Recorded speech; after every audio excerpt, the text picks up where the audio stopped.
안녕하세요. 저는 고미숙이라고 합니다. 정말 어처구니 없던 제 이야기 좀 들어주세요. 새벽부터 등줄기를 타고 흐르는 서늘한 기운에 잠이 깼습니다. 단순한 한기가 아니었어요. 허리 깊숙한 곳, 척추 마디마디를 비집고 들어오는 쇠꼬챙이 같은 통증이었습니다. 참고 돌아 누우려 했지만 마치 온몸이 녹슨 기계가 된 것처럼 삐걱거리며 말을 듣지 않았어요. 창밖은 아직 어두컴컴한 새벽빛에 잠겨 있었지만 유리창을 때리는 빗소리가 요란했습니다. 하필이면 이런 날이었습니다. 며칠 전부터 시작된 장마는 세상을 온통 축축한 회색빛으로 물들이고 있었죠. 뼈마디가 쑤실 때마다 아이고 비가 오려나 하시던 어머니의 말씀이 새삼 진리처럼 다가오는 아침이었습니다. 몸을 일으키는 데만 꼬박 10분은 걸린 것 같아요. 한 번 움직일 때마다 허리에서부터 다리 끝까지 찌르르 하고 전기가 흘렀습니다. 간신히 벽을 짚고 서서 창밖을 내다보니 빗줄기는 새벽보다 한층 더 굵어져 있었습니다. 이 몸으로 이 궂은 날씨에 혼자 병원에 가는 것은 불가능에 가까웠습니다. 평생 누구에게 아쉬운 소리 하는 것을 죽기보다 싫어했지만 오늘만큼은 도리가 없었죠. 협탁 위에 놓인 휴대폰을 집어드는 손가락이 무겁게 느껴졌습니다. 단축번호 1번, 아들 지석이의 번호를 길게 눌렀습니다. 신호가 몇 번 울리고 나서야 잠이 덜 깬 목소리가 들려왔어요. 여보세요. 지석아, 나다. 엄마야. 아, 엄마. 이 시간에 웬일이세요? 목소리 톤이 벌써부터 무슨 일이냐고 묻는 게 아니라 왜 귀찮게 하냐고 따지는 것 같아 가슴이 철렁 내려앉았습니다. 하지만 아픈 사람이 약자일 수밖에요. 저는 최대한 아무렇지 않은 척 목소리를 가다듬고 말했습니다. 다름이 아니라 내가 허리를 좀 심하게 삐끗했나 보다. 꼼짝을 못하겠는데 병원에 좀 데려다 줄 수 있겠니? 수화기 너머로 짧은 침묵이 흘렀습니다. 그 정적이 제게는 영원처럼 길게 느껴졌어요. 곧이어 아들의 목소리가 들려왔습니다. 아, 어떡하지. 나 지금 회사에서 중요한 회의 준비해야 해서 나가봐야 하는데. 잠깐만요. 그러더니 제 대답을 기다리지도 않고 휴대폰 저쪽에서 여보, 엄마가 병원 가셔야 한대 하는 소리가 들렸습니다. 곧이어 수화기를 넘겨받은 며느리 최경미의 목소리가 들려왔죠. 아들의 목소리보다 한 톤 높았지만 그 안에 담긴 냉기는 조금도 다르지 않았습니다. 네, 어머님. 저 경미예요. 그래, 경미냐? 미안하다, 이른 아침부터. 아니에요. 그런데 어쩌죠? 지석 씨는 지금 나가봐야 하고 저는 시우 유치원 보낼 준비해야 하는데. 말끝을 흐리는 것이 명백한 거절의 의사였습니다. 통증으로 일그러진 얼굴 위로 굴욕감이 겹쳐졌어요. 제가 아무 말도 못하고 있자 며느리는 마지못해 깊은 한숨을 내쉰 뒤에야 입을 열었습니다. 알겠어요. 일단 시우부터 보내고 바로 갈게요. 조금만 기다리고 계세요. 그래, 고맙다. 전화가 끊어지고 저는 힘없이 휴대폰을 내려놓았습니다. 고맙다는 말이 목구멍에 걸려 가시처럼 박히는 기분이었습니다. 그깟 병원 한번 데려다 주는 것이 자식 내외에게는 이토록 큰 인심을 써야 하는 일이 되어버렸다는 사실이 욱신거리는 허리 통증보다 더 아프게 제 마음을 찔렀습니다. 1시간이 지났을까요? 초인종 소리에 현관문을 열자 며느리가 못마땅한 표정으로 서 있었습니다. 비에 젖을 새라 머리를 감싸고 온 스카프며 구두 끝에 튄 흙탕물이며 그 모든 것이 다 제 탓인 양저를 쏘아보는 것 같았어요. 가시죠, 어머님. 짧은 한마디를 던지고는 먼저 돌아서서 엘리베이터 버튼을 누릅니다. 저는 절뚝거리며 그 뒤를 따랐습니다. 좁은 엘리베이터 안에서 며느리의 값비싼 향수 냄새와 축축한 비 냄새가 뒤섞여 숨이 막혔습니다. 지하 주차장에 세워진 아들 명의의 하얀색 세단에 오르자마자 며느리는 보란 듯이 또 한 번 긴 한숨을 내쉬며 시동을 걸었습니다. 차가 부드럽게 주차장을 빠져나와 빗속으로 합류했어요.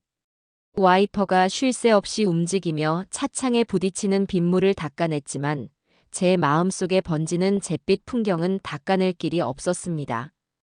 비가 와서 그런가 차가 더 안 나가는 것 같네요. 정적을 깬 것은 며느리였습니다. 저는 그저 창밖만 바라보며 대꾸하지 않았어요. 그러자 며느리는 계기판을 손가락으로 톡톡 치며 말을 이었습니다.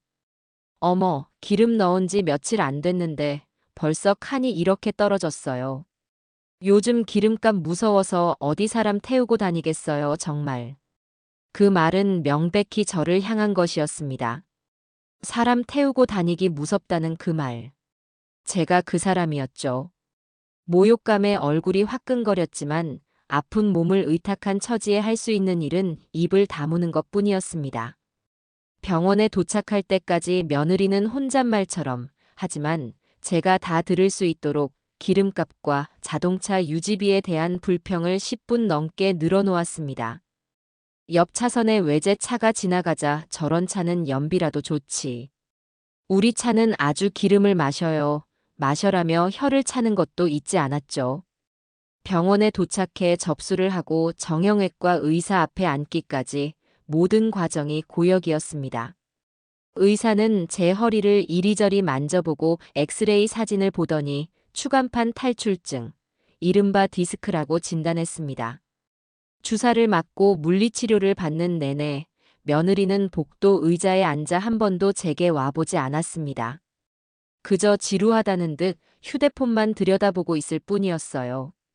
모든 치료를 마치고 다시 차에 올랐을 때 빗줄기는 아침보다 더 거세져 있었습니다. 집으로 돌아가는 길, 제발 아무 말도 하지 않기를 바랐지만 그 기대는 여지없이 무너졌습니다. 며느리는 병원 주차장을 빠져나오자마자 또다시 시작했어요. 병원비에 주차비에 아주 돈 나갈 일만 줄줄이 생기네요.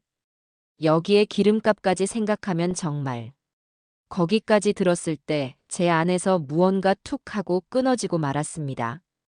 평생을 억누르며 살아온 인내심이 바닥을 드러낸 순간이었어요. 그만 좀 해라. 제 목소리는 생각보다 차갑고 단단하게 나갔습니다. 며느리가 놀란 눈으로 저를 돌아봤어요. 네. 뭐라고 하셨어요, 어머님? 듣기 싫다고 했다. 사람을 앞에 앉혀놓고 그렇게 불평만 늘어놓는 건 예의가 아니지 않니? 제 지적에 며느리의 얼굴이 순식간에 불그락푸르락 변했습니다. 그녀는 핸들을 쥔 손에 힘을 주며 목소리를 높였어요. 어머님, 제가 뭘 어쨌다고 그러세요? 틀린 말한 거 아니잖아요. 요즘 기름값 비싼 거 세상이 다 아는 사실인데 왜 저한테만 화를 내시는 건데요? 사실을 말하는 것과 사람 면전에 대고 투덜거리는 것은 다른 문제다. 내가 너의 아들 차를 얻어 탄 것이 그렇게 불만이었으면 처음부터 못 온다고 말을 했어야지. 와, 어머님 말씀 정말 서운하게 하시네요. 제가 아침부터 부랴부랴 달려와서 병원까지 모셔다 드렸는데 고맙다는 말은 못하실 망정 화를 내세요? 힘들다고 말도 못해요? 아드님 차 얻어 타시면서 그 정도도 못 들어주시냐고요. 아드님 차 얻어 타시면서. 그 말이 비수가 되어 심장에 박혔습니다. 제가 낳고 길러서 장가보낸 아들이 산 차였습니다. 그 차를 사는데 제 돈이 얼마가 들어갔는지는 기억도 못하는 모양이었어요. 그 순간 허리의 통증도 쏟아지는 비도 세상 모든 것이 하얗게 지워지는 기분이었습니다. 머릿속이 텅 비고 차가운 분노만이 온몸을 휘감았습니다. 저는 말없이 핸드백을 열었습니다. 그리고 지갑에서 꼬깃꼬깃한 5,000원짜리 지폐 한 장을 꺼내 들었습니다. 분노로 손이 부들부들 떨렸어요. 저는 그 지폐를 며느리와 저 사이에 있는 콘솔 박스 위로 던졌습니다. 됐다, 됐어. 제 고함 소리에 며느리가 어깨를 움찔했습니다. 이거 받고 그만 입 다물어. 그걸로 떡을 사 먹든 기름값에 보태든 마음대로 하고 나 여기서 내릴 테니 너 먼저 가봐. 며느리는 잠시 말을 잃고 저와 5,000원짜리 지폐를 번갈아 쳐다봤습니다. 그녀의 얼굴에는 당혹감과 분노, 그리고 경멸이 뒤섞여 기괴한 표정을 만들어내고 있었어요. 그녀는 이내 차가운 비웃음을 입가에 걸더니 콘솔 박스 위에 돈을 신경질적으로 낚아챘습니다. 네, 잘 쓸게요. 어머님. 끼익하는 날카로운 마찰음과 함께 차가 길가에 급정거했습니다. 며느리는 제 쪽은 쳐다보지도 않고 앞만 보고 있었어요. 저는 더 이상 아무 말도 하지 않고 차 문을 열었습니다. 거센 빗줄기가 제 얼굴과 옷을 사정없이 적셨어요. 차 문을 닫는 순간 며느리가 경멸 어린 목소리로 한마디 툭 던졌습니다. 거기서 집까지 꽤 머실 텐데 알아서 잘 들어가세요. 그리고는 엑셀을 밟아 미련 없이 떠나버렸습니다. 하얀색 세단이 뿜어내는 흙탕물이 제 바짓가랑이를 흠뻑 적셨어요. 저는 쏟아지는 비를 온몸으로 맞으며 며느리의 차가 빗속으로 완전히 사라질 때까지 그 자리에 우두커니 서 있었습니다. 허리의 통증이 다시금 온몸으로 퍼져나갔지만 그것보다 더 시리고 아픈 것이 가슴 한가운데서부터 차오르고 있었습니다. 그깟 5천 원이 아니었어요. 제가 내던진 것은 돈이 아니라 수십 년간 자식에게 쏟아부었던 내 모정과 자존심의 마지막 조각이었습니다. 그리고 며느리가 길바닥에 버린 것은 늙고 병든 시어머니가 아니라 인간에 대한 최소한의 도리였습니다. 모든 것이 끝났다는 생각이 들었습니다. 정말로 모든 것이. 빗속에 우두커니 서 있는 제 어깨 위로 한여름의 비라고는 믿기지 않을 만큼 차가운 물방울들이 끊임없이 떨어져 내렸습니다. 며느리가 몰고 간 차의 빨간 후미등은 이미 저만치 멀어져 보이지도 않았고 귓가에는 세찬 빗소리와 제 심장이 쿵쾅거리는 소리만이 가득했어요. 허리를 고추 세우려 했지만 찌르르 하고 울리는 통증에 저도 모르게 허리를 다시 굽혔습니다. 늙고 병든 몸뚱어리가 이토록 처량하게 느껴진 적이 없었습니다.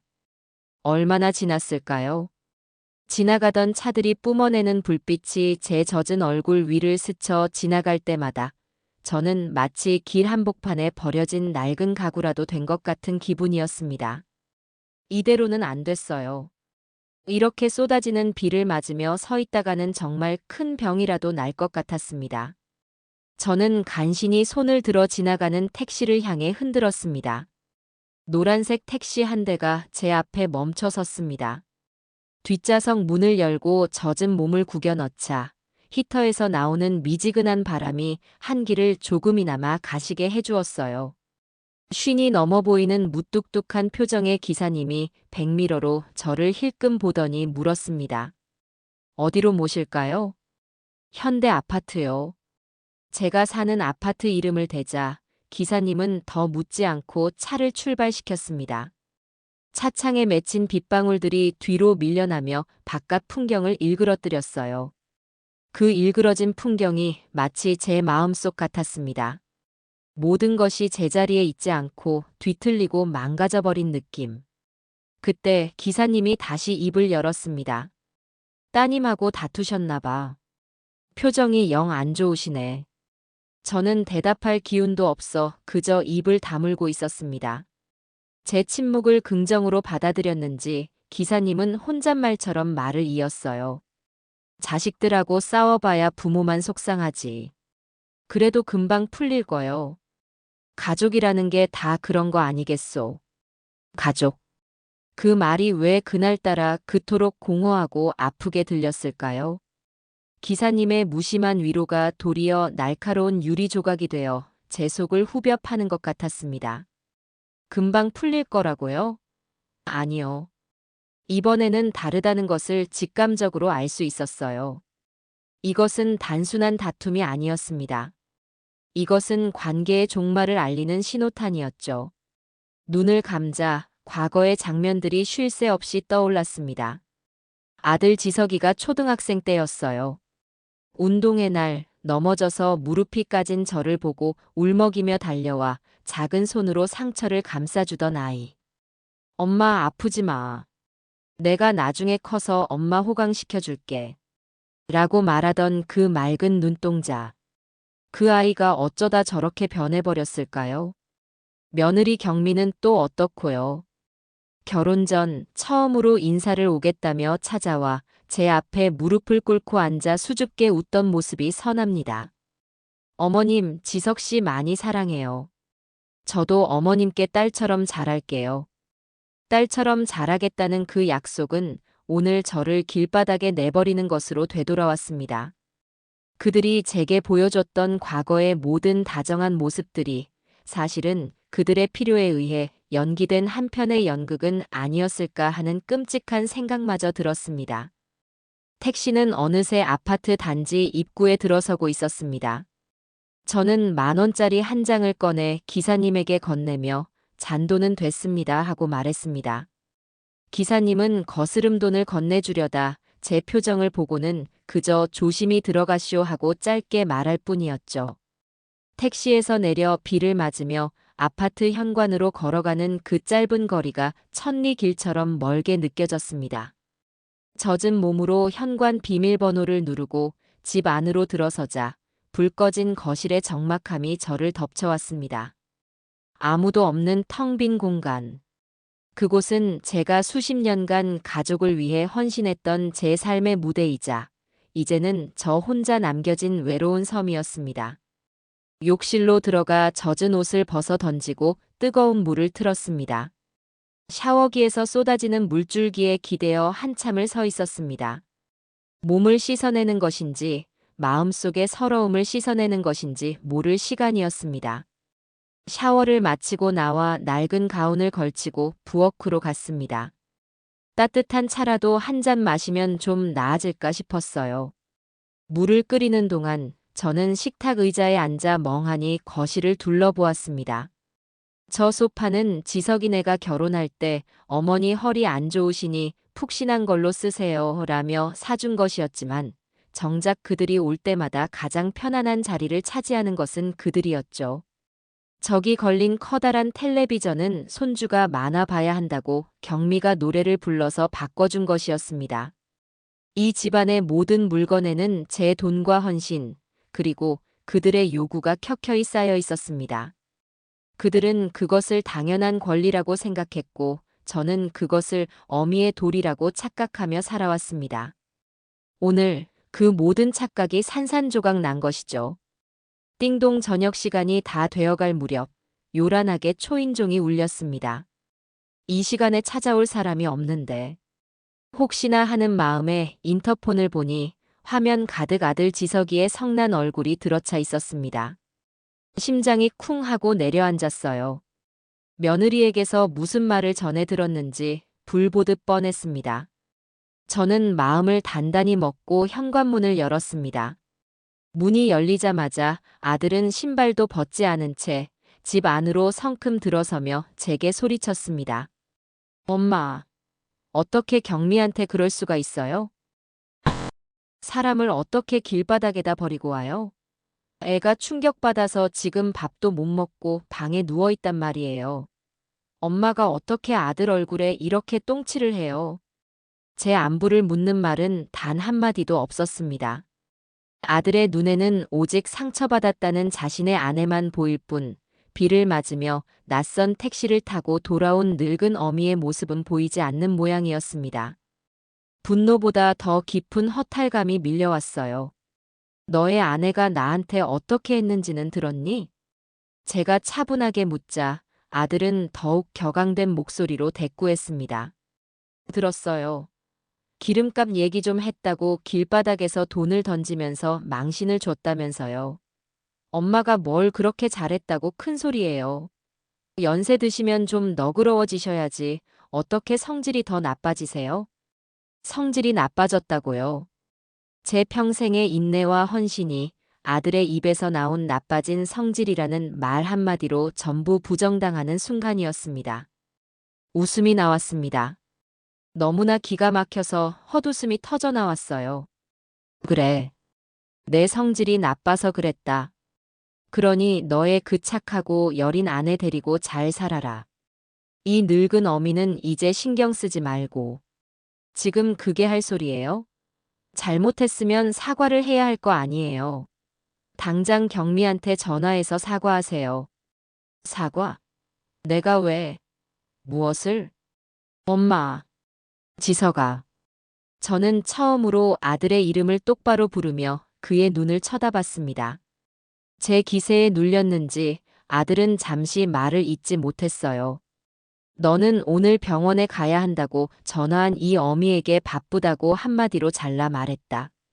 너의 아내는 운전하는 내내 기름값 타령을 하며 나를 불편하게 만들었고 나와 다퉜다는 이유로 아픈 시어미를 길에다 버렸지. 그런데 너는 지금 이 어미에게 사과를 하라고 말하고 있구나. 너의 눈에는 내 마누라 눈에서 흐르는 눈물만 보이고 이 어미가 쏟아지는 빗속에서 흘렸을 피눈물은 보이지도 않는 게냐? 말씀 함부로 하지 마세요. 경미가 뭘 그렇게 잘못했어요? 그리고 엄마가 언제부터 우리한테 그렇게 섭섭한 게 많았어요? 해달라는 거 다 해드렸잖아요. 집 사는데 돈 보태줬지, 차 사는데. 돈 보태줬지, 애 키우는 거 도와줬지. 우리가 언제 엄마한테 서운하게 한 적 있어요? 아, 그랬군요. 돈으로 모든 것을 해결해 주었으니 자신들은 할 도리를 다했다고 생각하는 것이었습니다. 그들의 머릿속에 정서적 교감이나 진심 어린 존중 같은 단어는 존재하지 않았습니다. 저는 더 이상 아들과 말을 섞고 싶지 않았어요. 이 대화는 아무런 의미가 없었습니다. 나가거라. 네. 이 집에서 나가라고 했다. 그리고 다시는 너의 아내와 함께 이 집 문턱을 넘을 생각하지 말아라. 엄마, 지금 제정신이에요? 우리가 없으면 엄마 혼자 어떻게 살려고. 너희 없이도 잘 살았다. 너희가 내 인생에 들어오기 전에도 나는 나 혼자 잘 살았고 너희가 내 돈을 축내기 전에는 훨씬 더 풍족하게 살았지. 그러니 걱정하지 말고 어서 나가봐라. 너의 귀한 아내가 기다리겠다. 제 단호한 말에 아들은 잠시 충격을 받은 듯 저를 쳐다보더니 이내 얼굴을 흉악하게 일그러뜨렸습니다. 알았어요. 그렇게 잘나셨으니 혼자 잘 살아보세요. 나중에 후회하고 전화해도 나도 이제 엄마 안 볼 거니까 그런 줄 아세요.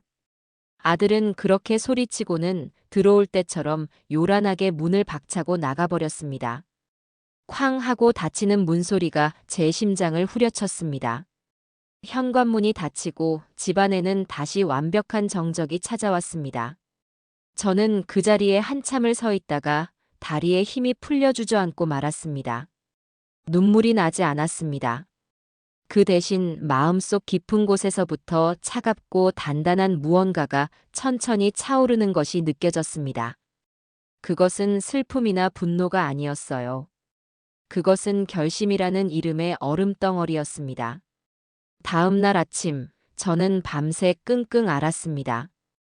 허리의 통증과 마음의 통증이 뒤섞여 온몸을 짓눌렀어요. 하지만 해가 뜨고 저는 자리에서 일어났습니다. 어제의 결심은 밤사이 더욱 단단해져 있었습니다. 부엌으로 가 간단히 아침을 챙겨 먹고 진통제를 한 알 털어 넣었습니다. 오늘부터는 제가 해야 할 일이 많았으니까요. 더 이상 슬픔에 잠겨 있을 시간이 없었습니다. 오전 10시쯤 되었을 때 전화벨이 울렸습니다. 발신자 번호를 보니 며느리였어요. 저는 잠시 망설이다가 전화를 받았습니다. 제 예상이 맞다면 그녀는 어제의 일에 대해 사과할 리가 없었죠. 여보세요. 어머님, 저예요. 몸은 좀 괜찮으세요? 수화기 너머로 들려오는 며느리의 목소리는 놀랍게도 아무 일도 없었다는 듯 평소처럼 상냥하고 밝았습니다. 소름이 돋을 지경이었어요. 이 아이는 정말 보통 내기가 아니구나 싶었습니다. 왜 전화했니? 제 차가운 목소리에 며느리는 잠시 머뭇거리는 듯 했지만 이내 본론을 꺼냈습니다. 다름이 아니라 어머님. 저희가 주말에 부부 동반 모임이 있거든요. 그런데 시우를 맡길 때가 마땅치 않아서요. 어머님이 그날 오셔서 손주 좀 봐주시면 안 될까요? 기가 막혔습니다. 어제 그렇게 난리를 치고 남편까지 동원해 저를 죄인으로 만들었던 사람이 하루아침에 자신의 필요를 위해 또다시 제게 손을 내밀고 있었습니다. 그들에게 어제의 사건은 그저 잠시 스쳐 지나간 불쾌한 해프닝에 불과했던 것입니다. 못한다. 네, 못한다고 했다.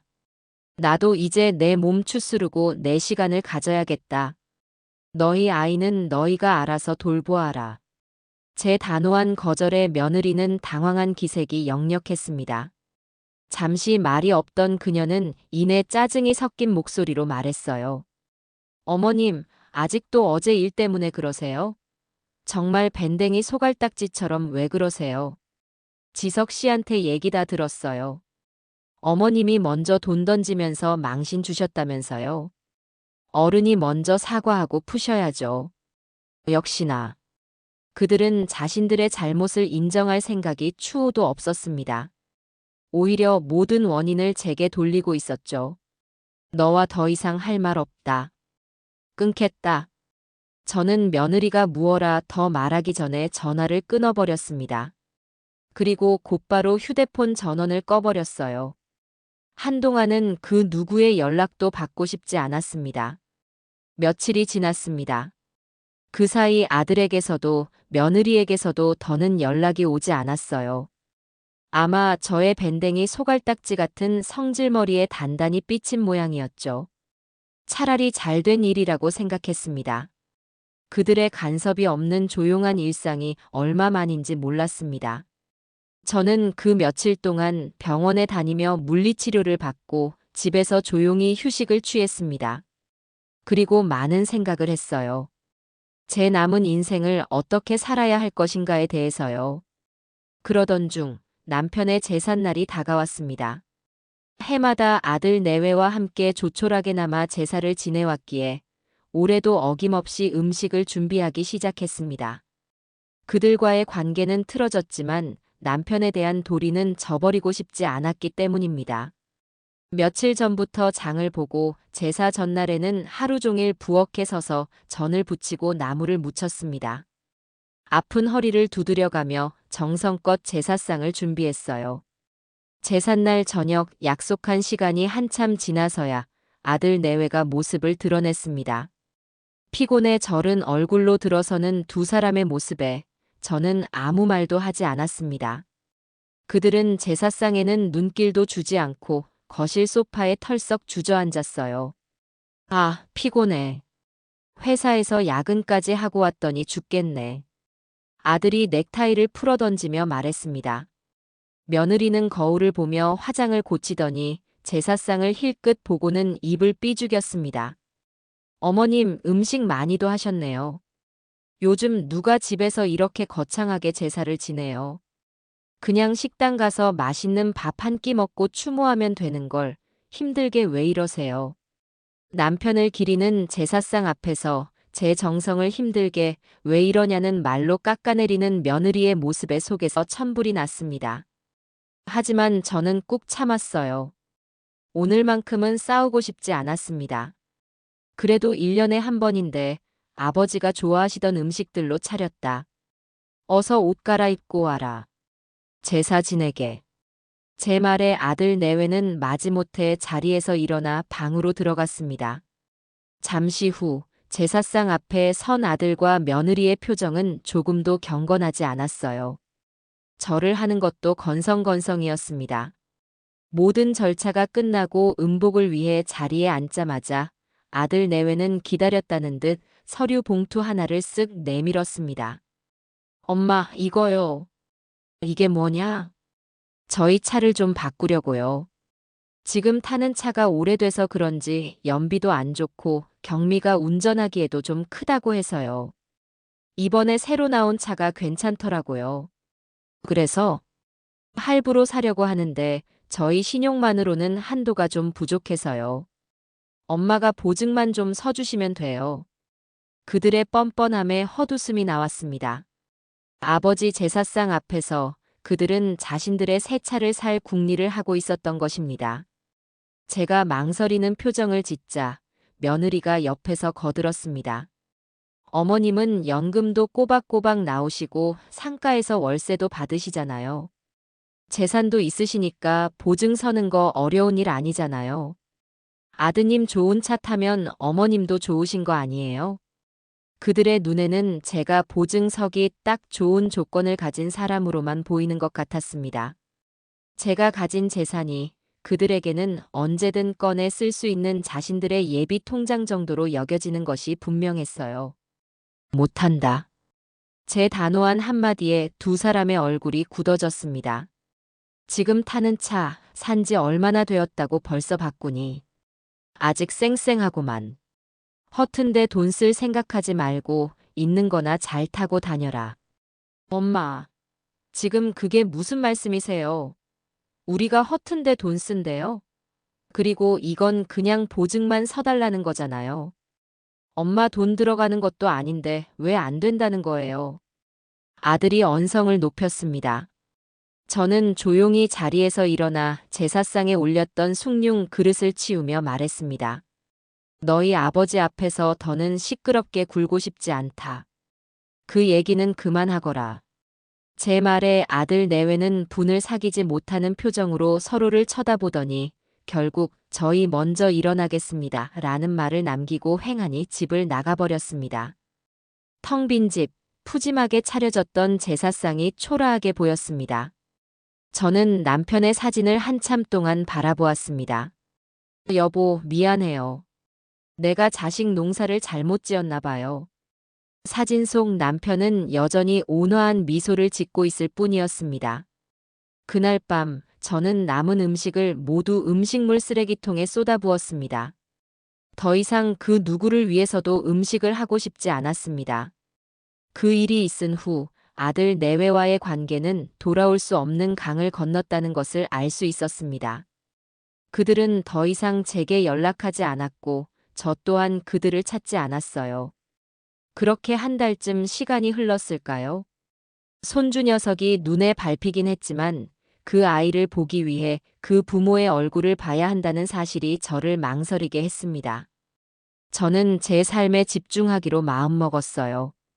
아침 일찍 일어나 공원을 산책하고 동네 문화센터에서 그동안 배우고 싶었던 서예를 배우기 시작했습니다. 붓을 들고 화선지에 먹물을 적시는 동안에는 복잡했던 마음이 차분하게 가라앉는 것 같았습니다. 그러던 어느 날 오후 모르는 번호로 전화가 걸려왔습니다. 받을까 말까 망설이다 받았더니 수화기 너머로 며느리의 한껏 들뜬 목소리가 들려왔어요. 어머님, 저 경미예요. 시우, 금상 유치원 합격했어요. 금상 유치원은 이 동네에서 가장 유명하고 비싼 사립 유치원이었습니다. 아이를 그곳에 보내기 위해 부모들이 줄을 선다는 소문은 익히 들어 알고 있었죠. 그래, 잘 됐구나. 제 시큰둥한 반응에도 며느리는 아랑곳하지 않고 말을 이었습니다. 거기가 아무나 들어가는 데가 아니잖아요. 경쟁률도 엄청났는데 우리 시우가 딱 붙은 거 있죠. 다 어머님 손주가 똑똑해서 그런 거 아니겠어요? 밑밥을 까는 솜씨가 보통이 아니었습니다. 손주 칭찬을 늘어놓으며 제 기분을 띄우려는 속셈이 뻔히 보였어요. 그래서 할 말은 뭐니? 제가 단도직입적으로 묻자 며느리는 잠시 머뭇거리더니 기다렸다는 듯 본론을 꺼냈습니다. 그게요, 어머님. 입학금이 좀 비싸서요. 이것저것 합해서 1,000만 원 정도 들어간다고 하더라고요. 우리 시우 첫 사회생활인데 할머니께서 입학금 정도는 시원하게 내주셔야죠. 그래야 시우도 기가 살고요.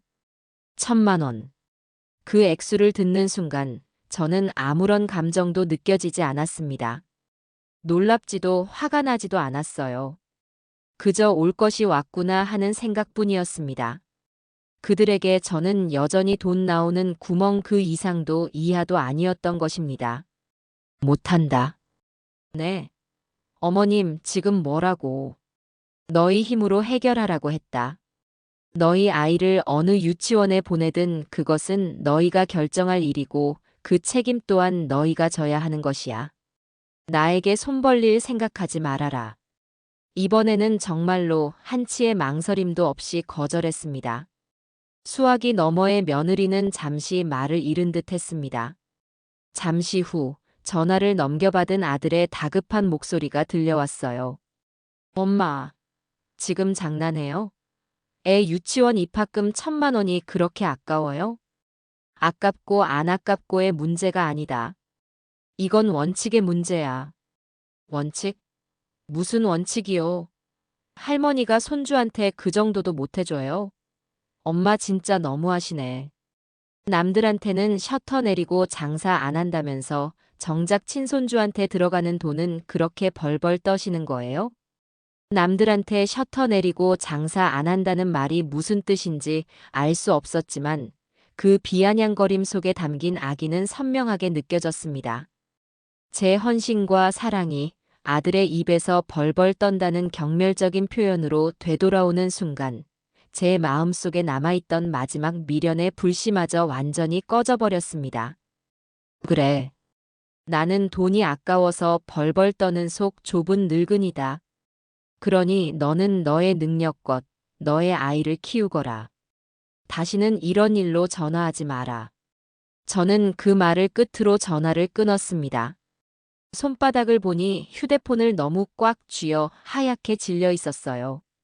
더 이상 이 집에서 혼자 이런 일을 겪고 싶지 않았습니다. 이 지긋지긋한 굴레를 끊어내기 위해서는 누군가의 도움이 필요했어요. 저는 자리에서 일어나 외출 준비를 했습니다. 그리고 전화번호부를 뒤져 오래전부터 알고 지내던 친구 순영에게 전화를 걸었습니다. 순영아, 나 미숙이다. 지금 잠깐 볼 수 있을까? 약속을 잡고 찾아간 찻집에서 저는 순영의 얼굴을 보자마자 그만 눈물을 쏟고 말았습니다. 그동안 꾹꾹 눌러 담아왔던 서름이 한꺼번에 터져나온 것이죠. 순영은 아무 말 없이 제 어깨를 두드리며 제가 진정될 때까지 기다려 주었습니다. 저는 자초지종을 모두 털어놓았습니다. 허리가 아프던 날부터 며느리의 기름값 타령과 길바닥에 버려진 일, 아들의 적반하장, 그리고 오늘 있었던 유치원 입학금 이야기까지. 제 이야기를 다 들은 순영은 제 일처럼 분개하며 찻잔을 탁 소리나게 내려놓았습니다. 이런 세상에. 미수가, 너는 그걸 지금까지 어떻게 참고 살았니? 그건 자식이 아니라 등에 빨대 꽂은 거머리고 며느리가 아니라 날강도지. 당장 그 연을 끊어내야 해. 나도 그러고 싶은데 어떻게 해야 할지 모르겠어. 뭘 어떻게 해? 너의 인생을 살아야지. 너의 돈, 너의 시간, 이제는 온전히 너를 위해서 써야 할 때야. 평생 자식들 밑빠진 독에 물 붓느라 너 자신은 돌아보지도 못하고 살았잖아. 이제라도 정신 차려서 다행이다. 순영의 격한 위로가 그 어떤 말보다 더 큰 힘이 되었습니다.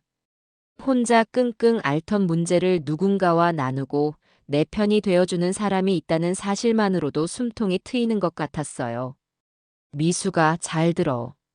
내가 마음 약해지면 안 돼. 이번에 확실하게 끊어내지 못하면 너는 평생 그들한테 휘둘리면서 살게 될 거야. 이제부터는 독해져야 해. 너 자신을 위해서. 응, 그럴게. 나도 이제 정말 결심이 섰어. 순영의 손을 잡으며 저는 굳게 다짐했습니다. 찻집을 나설 때 하늘은 언제 비가 왔냐는 듯 맑게 개어 있었습니다. 제 마음도 그 하늘처럼 오랫동안 드리워져 있던 안개가 걷히고 나아갈 길이 선명하게 보이는 것 같았습니다. 집으로 돌아가는 발걸음이 아주 오랜만에 가볍게 느껴졌습니다. 이제 시작이었습니다. 내 인생의 주도권을 되찾기 위한 길고 외로운 싸움의 시작. 하지만 더 이상 두렵지 않았습니다. 친구 순영을 만나고 집으로 돌아온 그날 밤, 저는 아주 오랜만에 깊은 잠을 잤습니다. 악몽도 꾸지 않았고 허리 통증에 뒤척이지도 않았어요. 무언가 단단히 결심했다는 사실 하나만으로도 제 영혼을 짓누르던 무거운 돌덩이 하나가 사라진 것 같았습니다. 다음 날 아침 창문으로 쏟아져 들어오는 햇살을 맞으며 눈을 떴을 때 세상이 어제와는 다르게 보였습니다. 어제까지의 세상이 온통 잿빛 필터를 씌운 것처럼 우울하고 막막했다면 오늘의 세상은 총천연색의 생생한 빛깔을 되찾은 듯 선명했어요. 공기마저 상쾌하게 느껴졌습니다. 제 마음속에서 일어난 변화가 제가 세상을 보는 방식마저 바꾸어 놓은 것이겠지요. 저는 더 이상 슬퍼하거나 분노하지 않기로 했습니다. 슬픔과 분노는 나를 앞으로 나아가게 하는 동력이 될 수 없으니까요.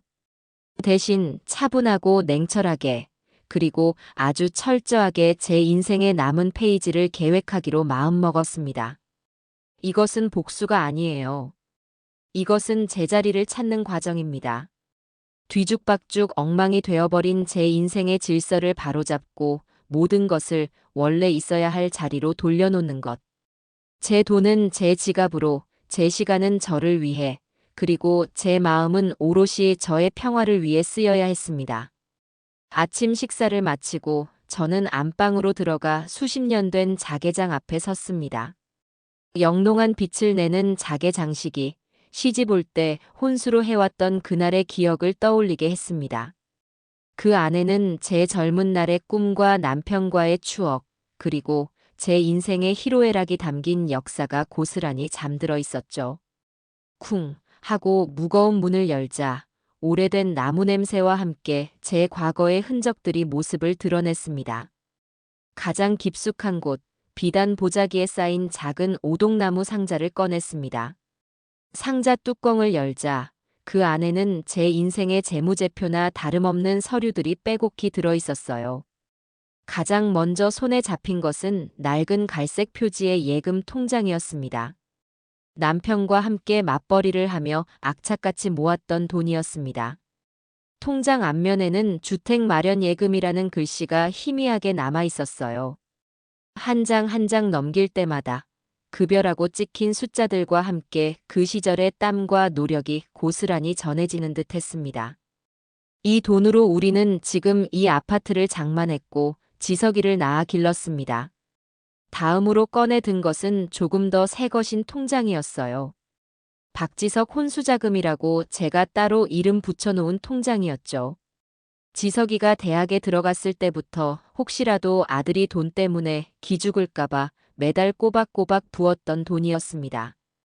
통장의 마지막 페이지에는 일금 2억 원정이라는 숫자와 함께 커다란 출금 기록이 찍혀 있었습니다. 아들 내 전셋집을 얻어줄 때 망설임 없이 내주었던 돈. 그때 저는 조금도 아깝지 않았습니다. 오히려 아들의 어깨를 펴줄 수 있다는 사실에 가슴 벅차기까지 했죠. 하지만 지금에 와서 보니 그 돈은 제 아들의 어깨가 아니라 아들의 오만함과 며느리의 이기심을 키워준 자양분이었을지도 모른다는 생각에 가슴이 시려왔습니다. 그리고 마지막으로 가장 두껍고 빳빳한 서류 봉투를 꺼내 들었습니다. 상가 건물 등기권리증. 남편이 세상을 떠나고 남겨준 유산과 제 퇴직금을 합쳐 마련한 작은 상가 건물이었습니다. 처음에는 그저 노후 대비책으로 생각했어요. 하지만 지석이가 결혼하고 손주가 태어나면서부터 그 건물의 월세는 당연하다는 듯이 그들의 생활비 일부로 흘러 들어갔습니다. 어머니, 이번 달에는 시우 학원비가 더 나와서요. 어머니, 이번에는 자동차 보험 셔달이라 빠듯하네요. 그들의 필요는 매달 다른 이유로 제 통장을 스쳐 지나갔고 저는 단 한 번도 거절하지 못했습니다. 그것이 어미의 도리인 줄로만 알았으니까요. 이 서류 뭉치가 제 발목을 잡고 있던 가장 무거운 족쇄였습니다. 저는 그 서류들을 모두 식탁 위에 펼쳐놓고 한참을 바라보았습니다. 이것은 단순한 종이 나부랭이가 아니었습니다. 제 인생 그 자체였어요. 이 종이들을 어떻게 정리하느냐에 따라 제 남은 인생의 풍경이 완전히 달라질 것이었습니다. 한참을 앉아있던 저는 자리에서 일어나 낡은 전화번호부를 펼쳤습니다. 그리고 수십 년간 알고 지내던 부동산 중개인 박 사장에게 전화를 걸었습니다. 여보세요. 박 사장님, 저 현대 아파트 사는 고미숙입니다. 아이고 사모님, 오랜만입니다. 별일 없으시지요? 네, 그럼요. 다름이 아니라 드릴 말씀이 있어서요. 혹시 오늘 오후에 잠시 저희 집으로 와주실 수 있으신가요? 박 사장은 제 단호한 목소리에 무언가 심상치 않은 일이 있음을 직감했는지 군말 없이 알겠다고 대답했습니다. 다음으로 저는 지인에게 몇 년 전 소개해 받았던 일 처리가 깔끔하다고 소문난 법무사의 번호를 눌렀습니다. 네, 한기혁 법무사 사무소입니다. 상담 예약을 좀 하고 싶어서요. 재산 관리 및 증여 관련해서 문의드릴 것이 있습니다. 법무사 사무소에서는 내일 오전에 방문하라는 약속을 잡아주었습니다. 모든 통화를 마치고 나자 마음 한구석에서 마지막 미련이 고개를 들었습니다. 내가 너무 심한 건 아닐까? 그래도 하나뿐인 아들인데. 그 순간 저는 스스로를 시험해 보기로 했습니다. 마지막 확인이 필요했어요. 제 결심이 틀리지 않았다는 마지막 증거 말입니다. 저는 휴대폰을 들어 아들 지석에게 전화를 걸었습니다. 왜요?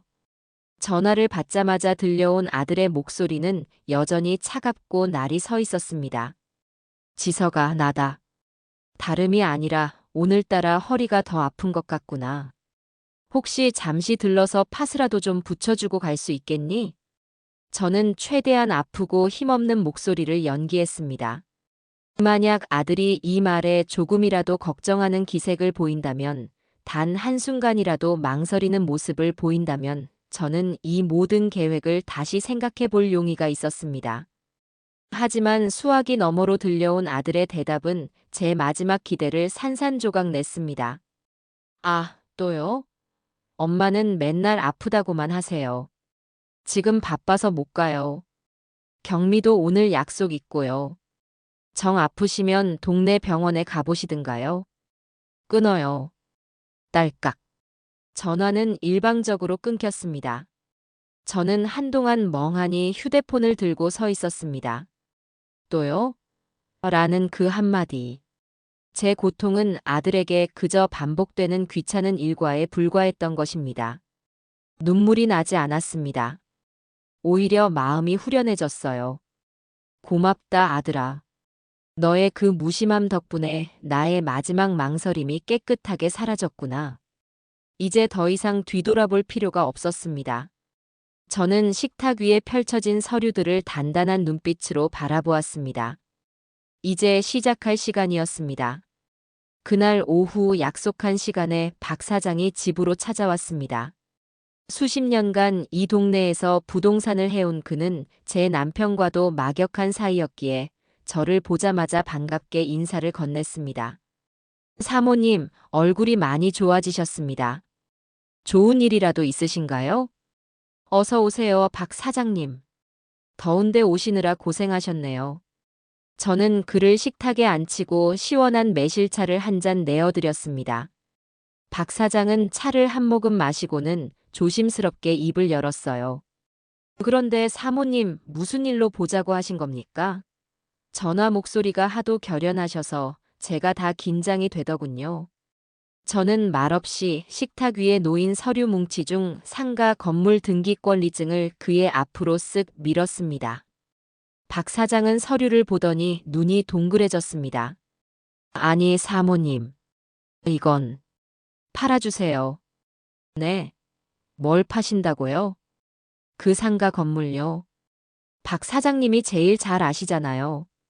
제 명의로 된 그 건물이요.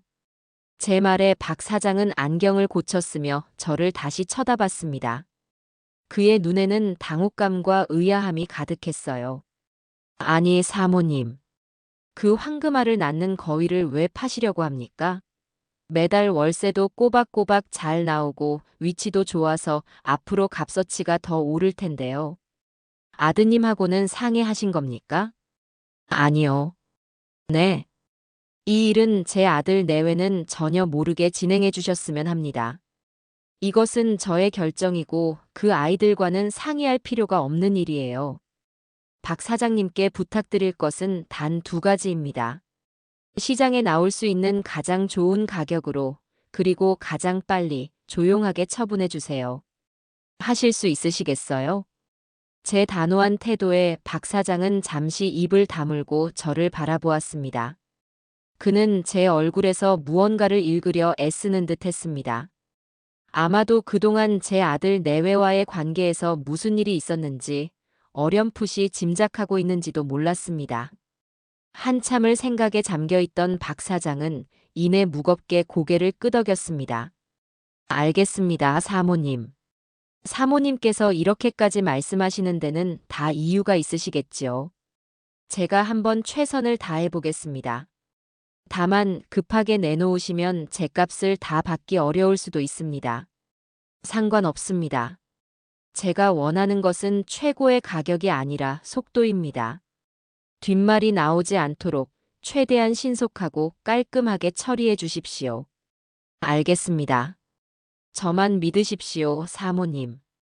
박 사장은 그렇게 약속하고 서류 몇 장을 복사한 뒤 돌아갔습니다. 그가 돌아가고 난 뒤 저는 왠지 모를 해방감을 느꼈습니다. 제 인생을 옥죄던 가장 큰 족쇄 하나를 풀어버리기로 결심한 것만으로도 숨통이 트이는 기분이었습니다. 그 후 며칠간은 평온했습니다. 저는 문화센터에도 꼬박꼬박 나갔고 동네 친구들과 점심을 먹으며 소소한 이야기를 나누기도 했습니다. 그러던 어느 날 며느리에게서 전화가 걸려왔습니다. 이제는 돈 얘기가 아니라 정말 무슨 일이라도 있나 싶어 전화를 받자 수화기 너머로 소름 끼치도록 다정한 목소리가 들려왔습니다. 어머님, 저 경미예요. 식사는 하셨어요? 별일 없으시고요? 무슨 일이니? 아니에요. 그냥 어머님 목소리 듣고 싶어서 전화드렸죠. 요즘 통 연락도 없으시고 저희가 얼마나 걱정했는지 아세요? 그 뻔뻔한 연기력에 헛웃음이 나왔습니다. 걱정. 허리가 아프다고 했을 때 또요? 라고 했던 사람들이 이제 와서 걱정을 했다니요. 걱정할 것 없다.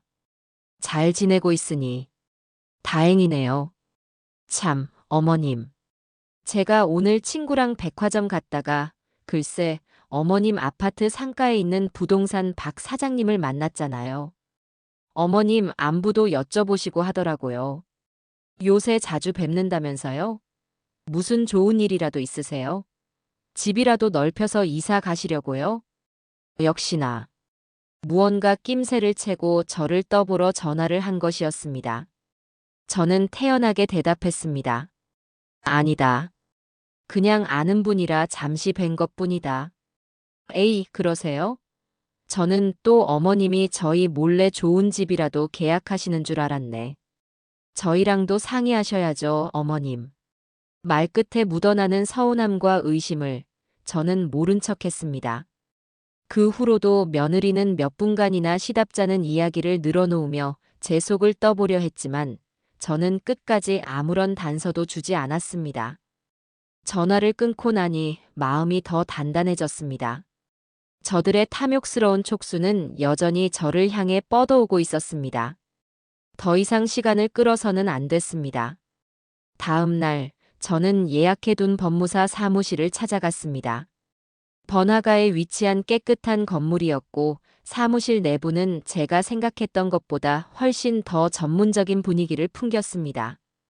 중년의 법무사는 저를 상담실로 안내하고는 따뜻한 녹차를 건네며 부드럽게 물었습니다. 어떤 문제로 상담을 원하시는지 편하게 말씀해 주십시오. 어르신. 저는 잠시 숨을 고른 뒤 준비해 온 서류들을 꺼내놓으며 입을 열었습니다. 제 명의로 된 모든 재산을 저의 뜻에 따라 온전히 정리하고 싶습니다. 제가 세상을 떠난 뒤가 아니라 지금 당장이요.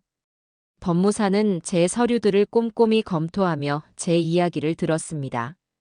그는 제게 몇 가지를 물었습니다. 자녀와의 관계는 어떤지, 왜 이런 결심을 하게 되었는지. 저는 모든 것을 솔직하게 털어놓지는 않았지만 제 결심이 확고하다는 것은 분명하게 전달했습니다. 알겠습니다.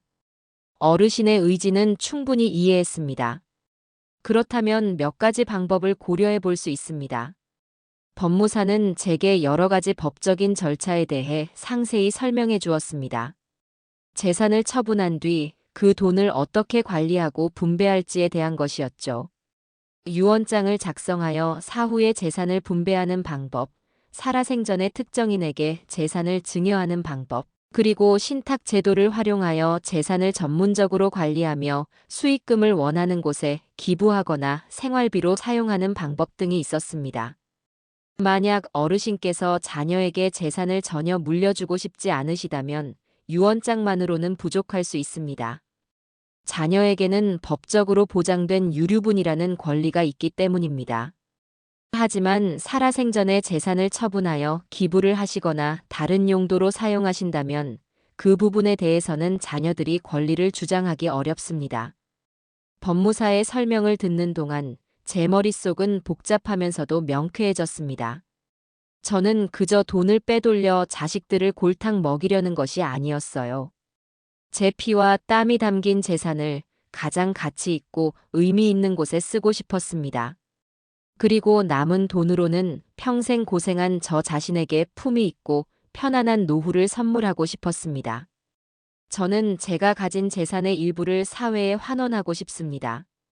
그리고 남은 돈으로는 제 노후를 보내고 싶고요. 제가 죽은 뒤에 제 자식들이 제 재산을 가지고 다투는 꼴은 보고 싶지 않습니다. 훌륭한 생각이십니다. 그렇다면 재산을 처분하신 뒤 공익재단에 기부하시거나 어르신의 이름으로 장학재단을 설립하는 방법도 있습니다. 그리고 남은 자금은 신탁을 통해 매달 생활비 형태로 지급받으시면 안정적인 노후를 보내실 수 있습니다. 법무사와의 상담은 1시간이 넘게 이어졌습니다. 사무실을 나올 때 제 손에는 앞으로 제가 무엇을 어떻게 해야 할지에 대한 구체적인 계획이 담긴 서류가 들려 있었습니다. 더 이상 막막하지 않았어요. 저는 제 인생의 변호사와 조력자를 얻은 기분이었습니다. 길고 어두웠던 터널의 끝에서 한 줄기 밝은 빛을 발견한 것만 같았습니다. 법무사 사무실을 다녀온 지 일주일쯤 지났을 때 박 사장에게서 전화가 걸려왔습니다. 그의 목소리는 평소보다 한껏 들떠 있었어요. 사모님, 좋은 소식입니다. 임자가 나타났습니다. 벌써요? 네. 마침 근처에서 사업을 확장하려던 분이 계셨는데 저희 건물이 위치나 규모 면에서 딱 좋다고 합니다. 시세보다 조금 낮게 내놓은 덕분에 그쪽에서도 아주 적극적입니다. 오늘이라도 당장 계약하자고 하는데 어떡할까요? 잘 됐네요. 오늘 바로 계약 진행해 주세요. 제가 그쪽으로 가겠습니다. 모든 것이 제가 예상했던 것보다 훨씬 더 빠르게 진행되고 있었습니다. 마치 제 결심을 하늘이 돕기라도 하는 것처럼 모든 일이 순조롭게 풀려나가고 있었어요. 저는 옷을 챙겨 입고 박 사장의 부동산 사무실로 향했습니다. 사무실에는 처음 보는 인상의 사업가 한 분이 앉아 있었습니다. 우리는 간단히 인사를 나누고 박 사장이 준비한 계약서에 나란히 앉아 도장을 찍었습니다. 계약서에 제 이름 석자를 쓰고 인감 도장을 쾅 하고 찍는 순간 제 심장도 함께 쾅 하고 내려앉는 것 같았습니다. 그것은 제 인생의 일부를 떠나보내는 서명이자 새로운 인생을 시작하는 선언이었습니다. 계약금으로 받은 두툼한 돈 봉투의 무게가 제 손안에서 낯설면서도 든든하게 느껴졌습니다. 그날 저녁, 저는 홀로 조촐한 축하 파티를 열었습니다. 평소에는 잘 마시지 않던 와인을 한 잔 따라 놓고 제가 가장 좋아하는 클래식 음악을 틀었습니다. 모든 것이 끝났고 이제 모든 것이 새로 시작될 것이었습니다. 그 평화는 그러나 오래가지 못했습니다. 다음 날 오후 현관문이 부서져라 두드리는 소리에 깜짝 놀라 인터폰을 보았습니다. 화면 속에는 분노로 얼굴이 일그러진 아들과 며느리가 서 있었습니다. 올 것이 왔구나. 저는 차분히 심호흡을 한번 하고 현관문을 열었습니다. 문이 열리자마자 아들 내외는 제 허락도 없이 집 안으로 들이닥쳤습니다. 엄마, 이게 어떻게 된 일이에요? 상가 건물 진짜 팔았어요? 아들의 목소리는 흥분으로 떨리고 있었습니다. 며느리는 한술 더 떠 제 팔을 붙잡고 흔들며 소리쳤습니다. 어머님 제정신이세요? 어떻게 그 건물을 저희랑 말 한마디 없이 팔 수가 있어요? 그게 어떤 돈인데? 저희 노후 자금이나 마찬가지인 돈을 어머님 마음대로 처분하시면 어떡해요? 저희 노후 자금이라니요. 그들의 입에서 나온 말은 저를 경악하게 만들었습니다. 제 건물이 어느새 그들의 노후 자금이 되어 있었던 것입니다. 앉거라. 제 차가운 목소리에 두 사람은 잠시 주춤했지만 여전히 분을 사귀지 못하는 표정으로 소파에 앉았습니다. 저는 그들 앞에 마주 앉아 조용히 입을 열었습니다. 너희들이 무슨 자격으로 나에게 소리를 지르는지 모르겠구나. 자격이요? 저희가 어머님 자식이잖아요. 자식된 도리로 당연히 알아야 할 권리가 있는 거 아니에요? 권리? 권리를 말하기 전에 너희는 자식된 도리부터 제대로 했는지 스스로에게 물어보아라. 저는 찻잔에 차를 따르며 천천히 말을 이었습니다. 제 목소리는 놀랍도록 차분하고 흔들림이 없었어요. 모든 것은 5천 원에서 시작되었지. 아니, 그보다 훨씬 더 오래전부터 시작되었을지도 모르겠구나. 너희는 내가 너희에게 해주는 모든 것을 당연하게 여겼다. 너희가 필요할 때만 나를 찾았고, 내가 아프고 힘들 때는 나를 귀찮아했지. 너희는 나를 어머니로 존중한 것이 아니라 언제든 돈을 꺼내 쓸 수 있는 낡은 금고쯤으로 여겼을 뿐이야. 제 말에 아들 내외의 얼굴이 굳어졌습니다. 저는 말을 멈추지 않았습니다.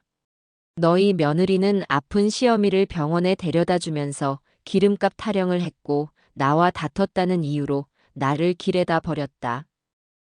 내 아들은 그 모든 사실을 알면서도 내게 사과를 하라며 윽박질렀지. 아버지 제삿날에는 새 차를 사겠다며 보증을 서달라 졸랐고 시우 유치원 입학금 1,000만 원을 내놓으라며 당당하게 요구했다. 내가 너희에게 무엇을 더 상의해야 하지? 너희는 단 한 번이라도 나의 안위와 나의 마음을 상의해 본 적이 있더냐? 제 추궁의 두 사람은 아무 말도 하지 못했습니다. 그저 자신들의 행동이 그렇게까지 잘못된 것이었냐는 듯 억울한 표정을 지을 뿐이었어요. 그 모습을 보니 더 이상 그들을 설득하거나 이해시킬 필요가 없다는 확신이 들었습니다. 그 건물은 내 것이었다. 젊은 날 너희 아버지와 내가 땀 흘려번 돈과 내 평생의 직장 생활을 바친 퇴직금으로 마련한 내 재산이었지. 너희들의 예비 통장이나 노후 자금이 아니었어. 그래서 내가 내 것을 처분한 것뿐이다. 너희와 상의할 이유가 단 하나도 없었다는 뜻이야. 엄마, 이제 그 돈은 더 이상 너희가 함부로 넘볼 수 없는 곳에 있다. 그러니 앞으로는 너희 두 사람의 힘으로 너희의 인생을 책임지며 살아가거라. 그것이 내가 너희에게 주는 마지막 가르침이다. 제 선언에 아들 내외는 망연자실한 표정으로 저를 바라보았습니다. 그들의 얼굴에는 분노도 억울함도 아닌 순수한 절망과 공포가 어리고 있었습니다. 그들이 믿고 의지했던 자신들의 것이라고 철석같이 믿었던 거대한 기둥이 한순간에 무너져 내렸음을 깨달은 사람들의 얼굴이었습니다. 속이 다 후련했습니다. 이것은 통쾌함과는 다른 종류의 감정이었어요. 그것은 모든 것이 제자리로 돌아왔다는 안도감, 그리고 드디어 내 인생의 운전대를 온전히 되찾았다는 평온함이었습니다. 아들의 등 뒤로 현관문이 닫히는 순간 저는 제 인생의 한 시대가 막을 내렸음을 직감했습니다. 분노와 절망으로 일그러진 아들 내외의 얼굴이 마지막 잔상으로 남아 제 머릿속을 맴돌았지만 이상하게도 마음은 고요한 호수와 같았어요. 폭풍우가 지나간 뒤의 적막함. 그것은 슬픔이라기보다는 차라리 평화에 가까운 감정이었습니다. 그들은 제게서 돈이 아니라 자신들의 미래를 담보해줄 거대한 방파제가 사라졌다는 사실에 절망하고 있겠지요. 하지만 저는 그저 제자리로 돌아왔을 뿐입니다. 평생을 자식이라는 이름의 방파제가 되어 파도를 막아주는 데 썼으니 이제는 남은 인생이라도 나 자신이라는 작은 섬을 위해 고요히 살아가고 싶었습니다. 그날 이후 저는 제 인생에서 가장 바쁜 나날을 보냈습니다. 가장 먼저 한 일은 새로운 보금자리를 알아보는 것이었어요. 아들과의 추억이, 그리고 그보다 더 많은 상처가 깃든 이 집을 떠나야만 온전한 제 삶을 시작할 수 있을 것 같았습니다. 처음에는 작은 오피스텔 같은 곳을 생각했지만 이왕 새로 시작하는 것, 제 남은 인생을 가장 품위 있고 안락하게 보낼 수 있는 곳으로 가고 싶었습니다. 평생 아끼고 모으기만 했지, 정작 저 자신을 위해서는 돈을 써본 기억이 거의 없었으니까요. 인터넷을 검색하고 친구 순영에게 조언을 구해 저는 몇 군데의 실버타운이라고 불리는 곳의 목록을 만들었습니다.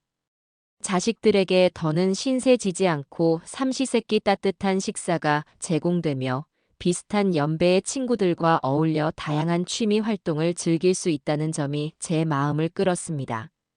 첫 번째로 방문한 곳은 도심과 가까운 최신식 건물이었지만 어딘지 모르게 병원처럼 차갑고 정없는 분위기가 마음에 들지 않았어요. 두 번째로 방문한 곳은 자연환경은 훌륭했지만 편의시설이 너무 멀리 떨어져 있어 저처럼 허리가 좋지 않은 노인에게는 불편해 보였습니다. 그러다 세 번째로 찾아간 곳, 아침의 고요 마을이라는 이름의 실버타운에 들어서는 순간, 저는 이곳이 제 마지막 집이 될 것이라는 예감을 받았습니다. 잘 가꾸어진 넓은 정원과 산책로, 창가마다 햇살이 가득 들어오는 도서관, 그리고 무엇보다 그곳에 사는 사람들의 얼굴에 드리워진 평화로운 미소가 제 마음을 사로잡았죠. 상담을 해주는 직원은 제게 이곳의 다양한 시설과 프로그램에 대해 친절하게 설명해 주었습니다. 수영장과 헬스장, 서예와 도예를 배울 수 있는 문화센터, 그리고 매일 저녁 열리는 작은 음악회까지. 그곳은 노인들을 위한 요양원이 아니라 인생의 황혼기를 즐기는 사람들을 위한 활기찬 마을이었습니다. 상담을 마치고 잠시 정원을 산책하고 있을 때였어요. 벤치에 앉아 뜨개질을 하던 저와 비슷한 연배의 한 부인이 제게 말을 걸어왔습니다. 새로 오실 분인가 봐요? 얼굴이 낯이 익지 않아서. 아, 네. 오늘 처음 둘러보러 왔습니다. 어때요? 마음에 드세요? 저는 여기 들어온 지 벌써 3년이 넘었는데 하루하루가 즐겁기만 하답니다. 자식들 눈치 안 보고 내 마음대로 먹고 자고 배우고 싶은 거 배우고. 이만한 천국이 없어요. 그녀의 이름은 정여사라고 했습니다. 전직 교사였다는 그녀는 자식들에게 짐이 되기 싫어 남편과 사별한 뒤 홀로 이곳에 들어왔다고 했어요. 우리는 잠시 동안이었지만 많은 이야기를 나누었습니다. 그녀의 이야기 속에서 저는 제가 꿈꾸던 미래의 모습을 발견할 수 있었습니다. 그날 저는 조금의 망설임도 없이 아침에 고요 마을에 입주 계약을 했습니다. 제 남은 인생을 위한 가장 값진 투자였죠. 새로운 집이 정해지자 정든 이 집을 정리하는 일이 남았습니다. 40년 가까이 살아온 이 집에는 제 인생의 모든 흔적이 담겨 있었어요. 짐을 싸는 것은 단순히 물건을 상자에 담는 일이 아니었습니다. 그것은 제 과거와 하나하나 작별 인사를 나누는 의식과도 같았어요. 앨범을 펼치자 아들 지석이의 100일 사진부터 대학 졸업식 사진까지 제가 애써 잊으려 했던 행복했던 시간들이 파노라마처럼 펼쳐졌습니다. 아이의 첫걸음마에 감격하던 순간, 처음으로 엄마라고 불렀을 때의 벅찬 기쁨. 이 모든 추억들이 지금의 현실과 겹쳐지며 가슴을 아프게 찔렀습니다. 내가 너무 매정한가? 어미가 어떻게 자식을 이토록 외면할 수 있을까? 하는 죄책감이 잠시 고개를 들기도 했어요. 하지만 그럴 때마다 저는 길바닥에 버려졌던 그날의 비참함과 또요? 라고 묻던 아들의 차가운 목소리를 떠올렸습니다. 그러면 다시금 마음이 단단해졌습니다. 이것은 매정한 것이 아니라 나 자신을 지키기 위한 어쩔 수 없는 선택이었습니다. 이삿짐을 싸는 며칠 동안 아들 내외에게서는 아무런 연락도 오지 않았습니다. 아마 그들은 제가 상가를 판 돈을 어딘가에 숨겨두고 자신들이 계속해서 압박하면 결국에는 항복할 것이라고 생각하고 있는지도 몰랐습니다. 제가 이 집을 떠나 완전히 새로운 삶을 시작하리라고는 꿈에도 생각하지 못하고 있겠지요. 이사하기로 한 날이 이틀 앞으로 다가왔을 때였습니다. 집은 대부분의 짐이 빠져나가 횡한 상태였어요. 그때 휴대폰이 요란하게 울렸습니다. 아들이었어요. 저는 이제 그의 전화가 조금도 두렵지 않았습니다. 여보세요. 엄마, 지금 어디예요? 부동산에서 전화 왔는데 집을 내놨다고요? 이사 가신다는 게 정말이에요? 아들의 목소리는 다급함을 넘어 경악에 가까웠습니다. 제가 이 집마저 처분하고 떠날 것이라는 사실이 그에게는 상상조차 할 수 없는 일이었던 모양입니다. 그래, 맞다. 나는 이제 이곳을 떠나 새로운 곳에서 살 거다. 아니, 어디로요? 왜 저희랑 상의도 없이 그런 결정을 하세요? 저희는 이제 엄마 어디 계신지도 모르고 살아야 하는 거예요? 너희는 내가 어디 사는지 궁금했던 적이 없지 않니? 너희가 궁금했던 것은 오직 내 통장 잔고였을 뿐이지. 제 차가운 대답에 아들은 잠시 말을 잃었습니다. 그는 이내 목소리 톤을 바꾸어 애원하기 시작했어요. 엄마, 제발 이러지 마세요. 저희가 잘못했어요. 다 저희 생각이 짧았어요. 다시는 엄마 속상하게 하는 일 없을게요. 그러니까 이사 가신다는 결정만은 거두어 주세요. 네. 그의 목소리에서는 그러나 진정한 뉘우침이 느껴지지 않았습니다. 그저 발등에 불이 떨어진 자의 다급한 비명처럼 들릴 뿐이었어요. 그들의 마지막 보루, 그들이 당연히 자신들의 것이라고 생각했던 이 아파트마저 사라질 위기에 처하자 그제야 거짓된 사과를 늘어놓는 것이었습니다. 이미 늦었다, 지석아. 모든 것은 끝났어. 저는 그 말을 끝으로 전화를 끊었습니다. 그리고 그날 저녁, 그들은 예고도 없이 들이닥쳤습니다. 이번에는 혼자가 아니었어요. 그들의 손에는 7살짜리 제 손주 시우가 들려 있었습니다. 시우를 보는 순간 제 심장이 쿵 하고 내려앉았습니다. 이 아이만큼은 이 더러운 싸움에 끌어들이고 싶지 않았는데. 시우는 저를 보자마자 엄마 아빠가 시킨 대로 달려와 제 다리를 껴안았습니다. 할머니, 가지 마세요. 저랑 같이 살아요. 할머니 보고 싶었어요. 시우의 목소리는 울먹임에 젖어 있었습니다.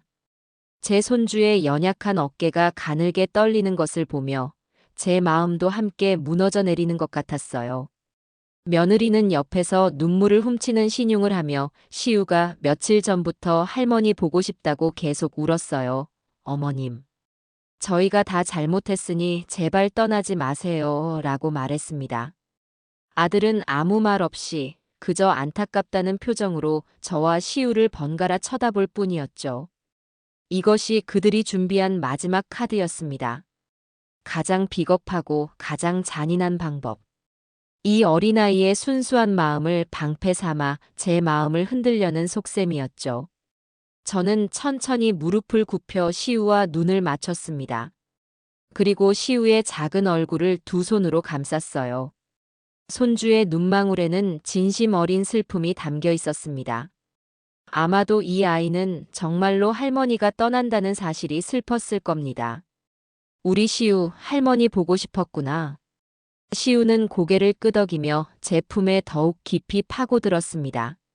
저는 시우를 꼭 껴안아 주었습니다. 시우의 따뜻한 체온과 부드러운 머리카락 냄새가 잠시나마 제 결심을 흔들었습니다. 하지만 저는 알고 있었습니다. 여기서 제가 약해지는 순간 저는 다시 과거의 굴레로 돌아가게 될 것이라는 것을요. 시우야, 할머니가 시우 정말 많이 사랑하는 거 알지? 네. 할머니는 이제 조금 다른 곳에서 살게 될 거야. 하지만 시우를 사랑하는 마음은 변하지 않아. 할머니가 사는 곳에 자주 놀러 와주면 안 될까? 할머니가 우리 시우 좋아하는 장난감도 많이 사놓고 맛있는 것도 많이 해놓고 기다리고 있을게. 제 말에 시우는 고개를 들어 저를 바라보았습니다. 시우의 눈에는 여전히 눈물이 그렁그렁했지만 더 이상 저를 붙잡지는 않았어요. 저는 방으로 들어가 미리 준비해 두었던 로봇 장난감 상자를 시우에게 건네주었습니다. 자, 이건 할머니가 우리 시우에게 주는 선물이야. 시우는 장난감을 받아들고 잠시 망설이더니 이내 작은 목소리로 감사합니다 하고 인사했습니다.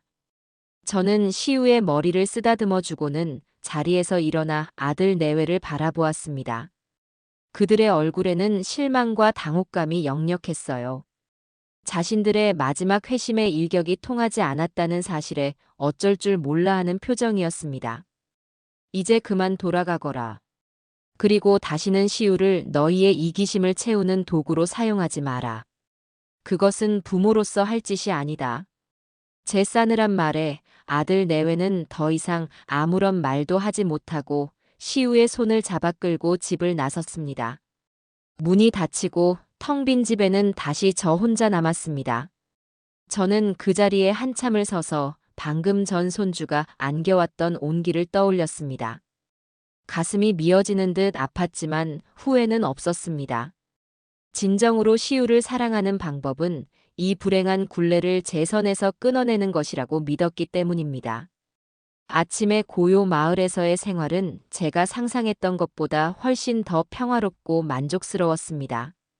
이사 온 첫날, 제 새로운 보금자리를 둘러보며 저는 어린아이처럼 설레는 마음을 감출 수 없었어요. 남향으로 난 커다란 창문으로는 따스한 햇살이 쏟아져 들어왔고, 발코니에서는 사계절의 변화를 한눈에 볼 수 있는 아름다운 정원이 내려다 보였습니다. 짐을 정리하고 제가 아끼는 작은 화분들을 창가에 놓아두자 비로소 이곳이 온전히 제 공간이 되었다는 실감이 났습니다. 이곳에서의 하루는 규칙적이면서도 자유로웠습니다.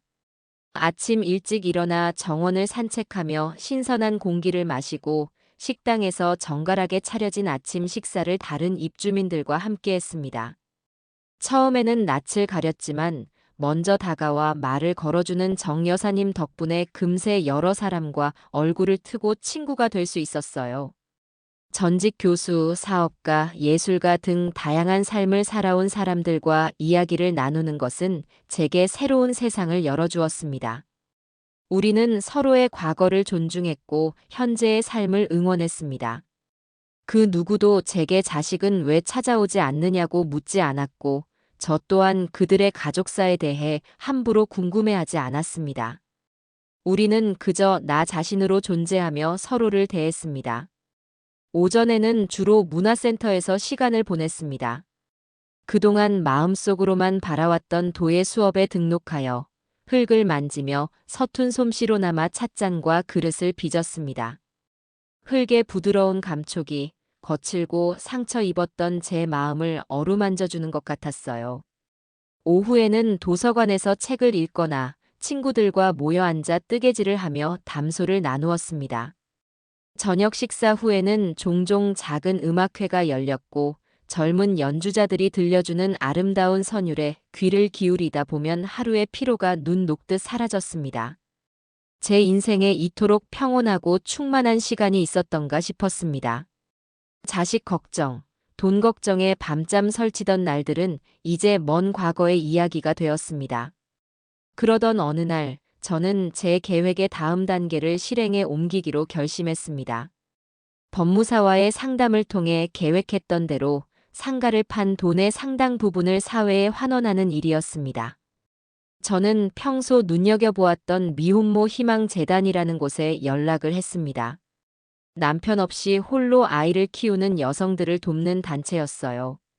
저 또한 지석이를 키우면서 남편이 바빠 혼자 힘겨웠던 순간들이 많았기에 그들의 고통에 깊이 공감하고 있었습니다. 며칠 뒤 저는 재단 사무실을 직접 찾아갔습니다.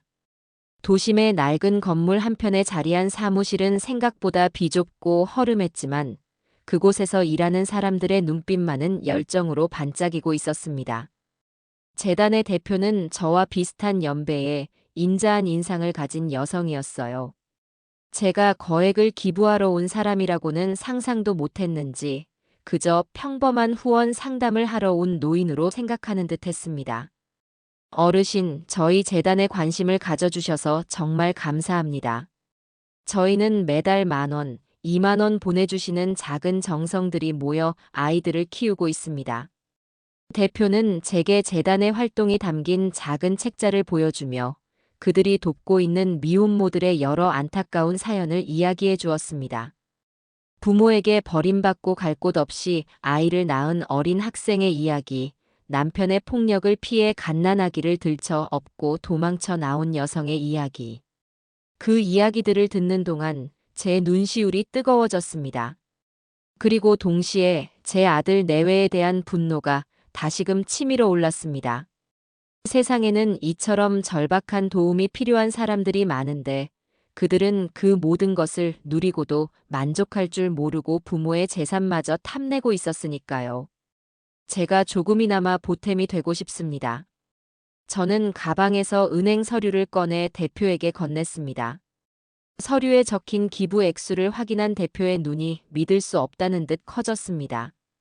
그녀는 잠시 말을 잃고 저와 서류를 번갈아 쳐다보더니 이내 목이 맨 목소리로 말했습니다. 어르신, 이 금액이 정말입니까? 네. 부디 좋은 곳에 써주시길 바랍니다. 제 이름은 밝히지 말아 주십시오. 그저 아이들이 더 나은 세상에서 살기를 바라는 한 할머니의 마음이라고만 전해 주십시오. 대표는 자리에서 일어나 제 앞에 깊이 고개를 숙였습니다. 그녀의 눈에서는 뜨거운 눈물이 흘러내리고 있었어요. 정말 감사합니다, 어르신. 이 돈으로 수많은 아이와 엄마들이 새로운 희망을 얻게 될 겁니다. 정말 감사합니다. 그녀의 진심 어린 감사 인사를 받으며 저는 제 돈이 비로소 제자리를 찾아갔다는 사실에 가슴 벅찬 기쁨을 느꼈습니다. 아들 내외에게 주었다면 결코 느끼지 못했을 진정한 보람과 행복이었습니다. 그로부터 며칠 뒤 조용했던 제 휴대폰이 다시 울리기 시작했습니다. 아들이었습니다. 저는 받지 않았습니다. 잠시 후 문자가 도착했습니다. 엄마, 지금 인터넷 기사 봤어요. 이게 어떻게 된 거예요? 당장 전화 받아요. 저는 그제야 무슨 일인지 알아보기 위해 인터넷 뉴스를 검색했습니다. 재단 측에서 저의 익명 기부 사실을 작은 언론사에 알린 모양이었습니다. 얼굴 없는 천사, 미혼모 가정을 위해 거액 쾌척이라는 제목의 짧은 기사였죠. 제 이름은 없었지만 최근 강남의 상가 건물을 처분한 70대 여성이라는 대목에서 아들 내외가 저라는 사실을 알아챈 것이 분명했습니다. 잠시 후 전화벨이 다시 울렸습니다.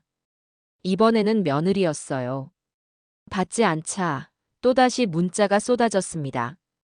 어머님, 제정신이세요? 그 돈이면 우리 시우 평생 유학 보내고도 남는 돈이에요. 어떻게 생판 남들한테 그 돈을 다 줘버릴 수가 있어요. 저희 보란 듯이 이러시는 거죠? 정말 너무하세요. 그들의 반응은 제 예상을 조금도 벗어나지 않았습니다. 그들은 제 돈이 좋은 일에 쓰였다는 사실에는 조금도 관심이 없었습니다. 오직 자신들의 몫이 사라졌다는 사실에만 분노하고 있었죠. 잠시 후 다시 아들에게서 전화가 걸려왔습니다. 이번에는 받았습니다. 수화기 너머로 아들의 절규에 가까운 목소리가 들려왔습니다. 엄마, 어떻게 이럴 수가 있어요? 그 돈이 어떤 돈인데? 아빠가 평생 고생해서 남겨주신 유산이잖아요. 그걸 어떻게 남들한테 다 줘요? 엄마 돈이라고 우리 돈 아니에요? 너는 아직도 그게 너희 돈이라고 생각하는구나. 제 차가운 목소리에 아들은 잠시 말을 멈추더니 이내 울먹이는 목소리로 전략을 바꾸었습니다. 엄마, 저희가 정말 잘못했어요. 제가 다 생각이 짧았어요. 엄마 마음 아프게 해드린 거 정말 죄송해요. 그러니까 제발 저희 좀 용서해 주세요. 다시 예전처럼 돌아가요, 엄마. 네. 그의 목소리는 애절했지만 저는 그 뒤에 숨겨진 시커먼 속내를 똑똑히 볼 수 있었습니다. 그들은 이제 남은 돈이라도 챙겨야겠다는 절박함에 거짓된 참회의 연기를 하고 있는 것이었습니다. 지서가. 네, 엄마. 이미 늦었다. 네. 너희가 진심으로 뉘우쳤다 한들 이미 엎질러진 물은 다시 담을 수 없는 법이야. 나는 이미 너희와 함께했던 과거와 작별했다. 너희도 이제 그만 너희의 삶을 살아라. 더 이상 나에게 무언가를 기대하지 말고. 저는 그 말을 끝으로 전화를 끊었습니다. 창밖을 보니 어느새 정원에 저녁 노을이 붉게 물들고 있었습니다. 하루가 저물고 새로운 밤이 오고 있었습니다. 제 인생도 그렇게 과거의 아픈 시간들이 저물고 고요하고 평화로운 밤을 맞이하고 있었습니다. 그리고 저는 알고 있었습니다. 이 밤이 지나면 또다시 찬란한 아침이 밝아오리라는 것을요. 그날의 통화 이후 아들 내외에게서는 한동안 아무런 연락도 오지 않았습니다. 아마도 그들은 저의 단호한 태도에 더 이상 매달리는 것이 소용없음을 깨달았거나 혹은 남은 재산이라도 있을지 모른다는 신락 같은 희망을 품고 다음 수를 고민하고 있는지도 몰랐습니다. 어느 쪽이든 저는 더 이상 그들의 생각과 감정에 제 마음을 소모하고 싶지 않았어요. 저는 아침의 고요 마을에서의 새로운 일상에 온전히 집중했습니다. 새로운 친구들과 함께 근교로 나들이를 가기도 하고 난생 처음으로 붓을 잡고 수묵화를 배우기 시작했습니다. 서툰 솜씨로 그린 난초 한 폭을 제 방벽에 걸어두고 바라볼 때면 제 인생도 저 묵직한 먹선처럼 흔들림 없이 굳건하게 나아가고 있다는 생각에 마음이 든든해졌습니다. 허리 통증도 꾸준한 물리치료와 수영 덕분에 눈에 띄게 좋아졌습니다. 몸이 건강해지니 마음도 덩달아 활력을 되찾는 것 같았어요.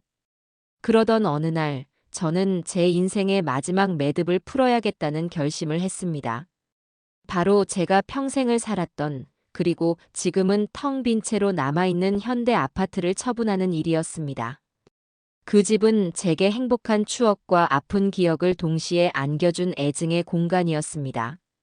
그 집을 제 명의로 남겨두는 한 아들 내외는 그곳을 자신들의 마지막 보루로 여기며 끊임없이 저를 괴롭힐 것이 분명했습니다. 그들의 헛된 희망을 완전히 잘라내기 위해서라도 그 집을 정리해야만 했습니다. 저는 다시 박 사장에게 연락했습니다. 제 전화를 받은 박 사장은 이제는 놀라지도 않는다는 듯 차분한 목소리로 말했습니다. 사모님, 이번에는 아파트입니까? 네, 박 사장님. 이제 정말 마지막입니다. 그 집도 정리해 주세요. 알겠습니다.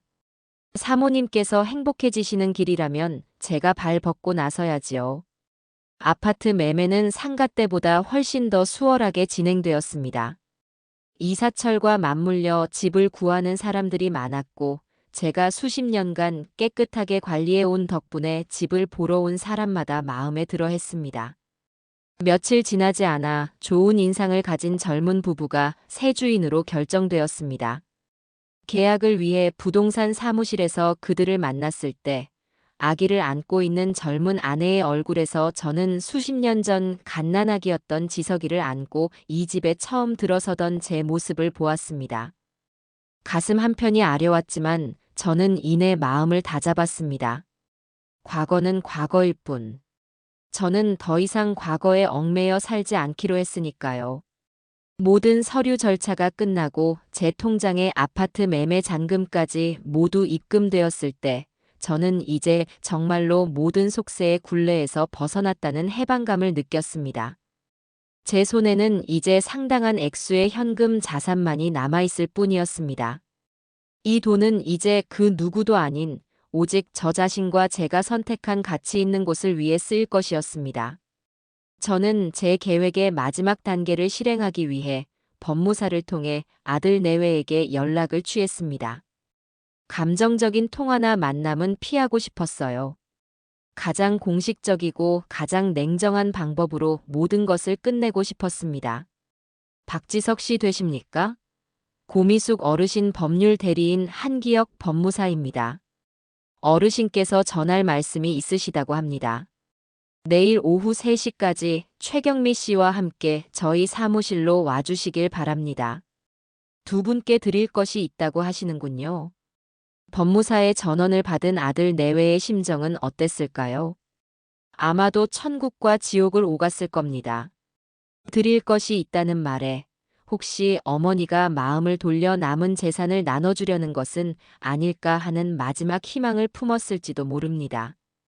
그 희망이 얼마나 헛된 것인지는 꿈에도 모른 채 말이죠.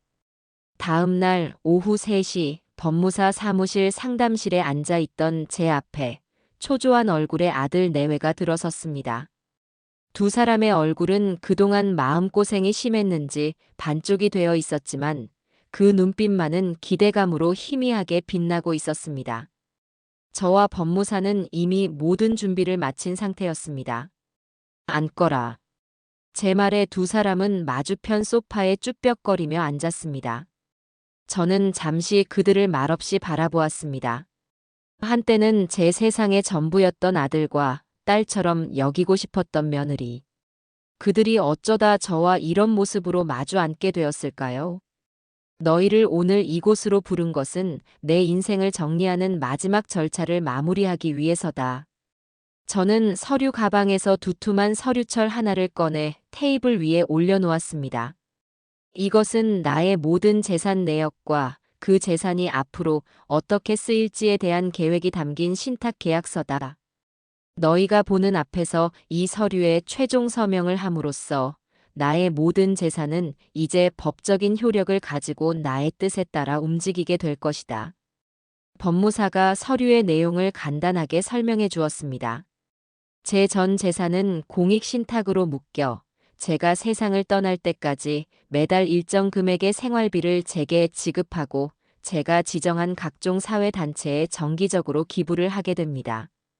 그리고 제가 사망한 뒤에는 남은 모든 재산이 제가 설립을 준비 중인 고미숙 장학재단에 귀속되어 어려운 환경의 학생들을 위해 쓰이게 될 것이라는 내용이었습니다.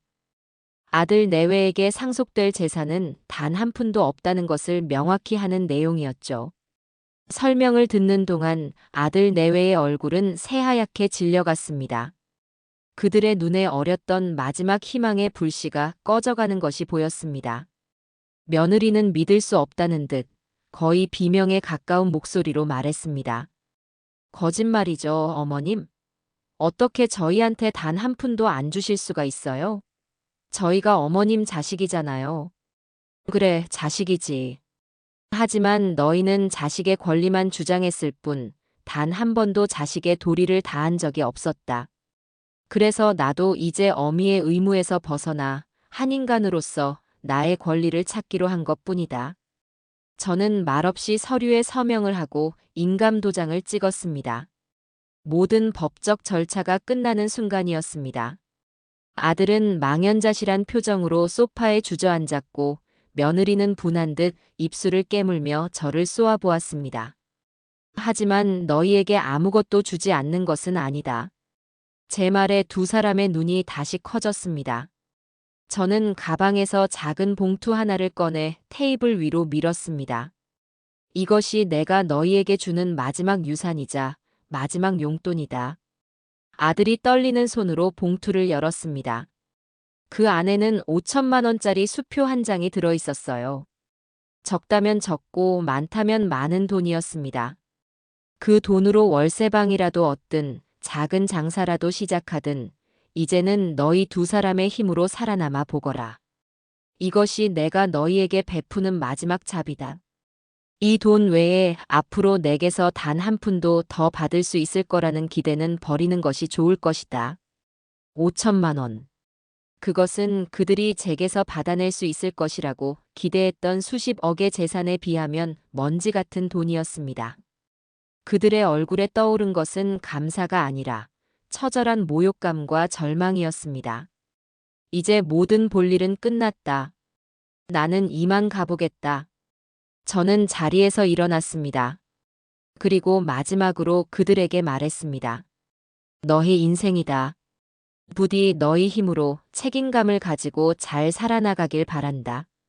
저는 더 이상 뒤돌아보지 않고 상담실 문을 열고 밖으로 나섰습니다. 등 뒤에서 며느리의 악에 바친 울음소리가 희미하게 들려오는 것 같았지만 저는 걸음을 멈추지 않았습니다. 법무사 사무실을 나서는 순간 눈부신 오후의 햇살이 제 얼굴 위로 쏟아져 내렸습니다. 길고 길었던 싸움이 마침내 끝이 났습니다.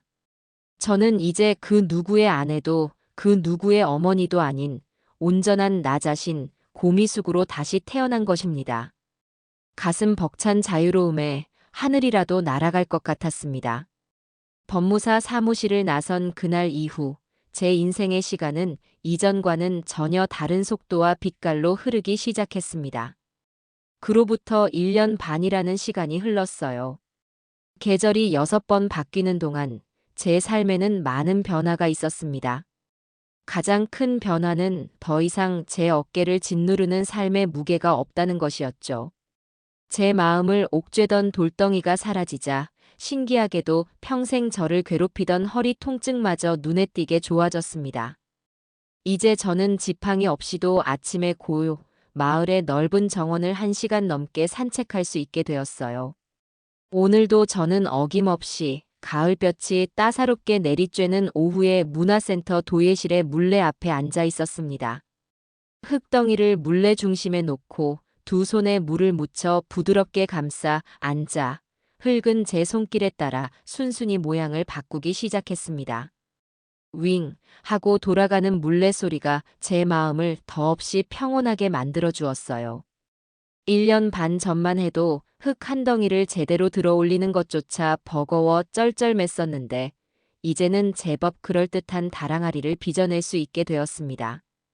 흙을 만지고 그릇을 빚고 가마에서 구워져 나온 결과물을 마주하는 과정은 제게 깊은 명상과도 같았습니다. 제 의지대로 온전히 무언가를 빚어내고 완성하는 기쁨. 그것은 제가 70평생 처음으로 느껴보는 종류의 성취감이었습니다. 어머, 고 여사님. 이젠 정말 경지에 오르셨네. 선이 어쩜 저렇게 고울까. 옆에서 함께 도예를 하던 정 여사님이 제 다랑아리를 보며 감탄했습니다. 저는 그저 수줍게 웃어 보일 뿐이었죠. 과찬이세요.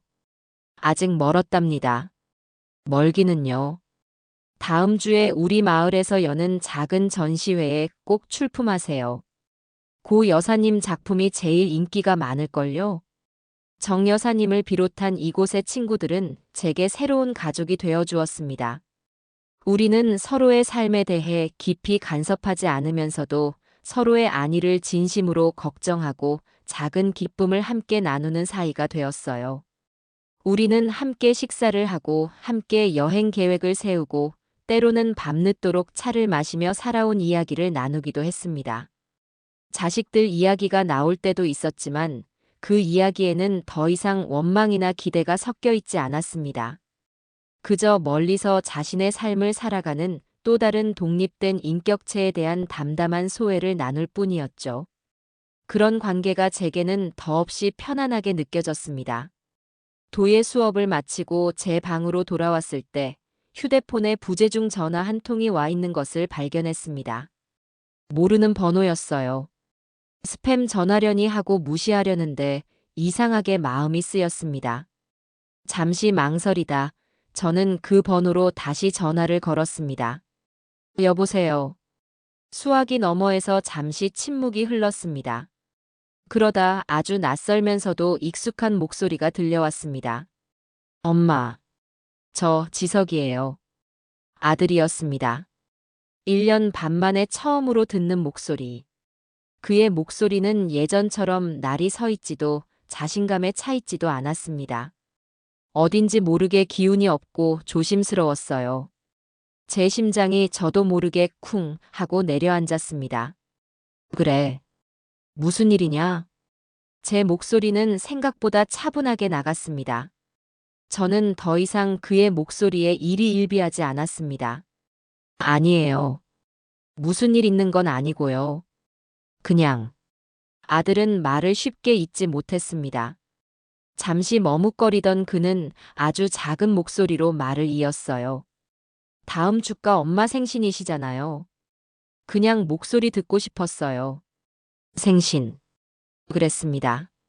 저는 제 생일조차 잊고 살고 있었는데 아들이 그것을 기억하고 전화를 한 것이었습니다.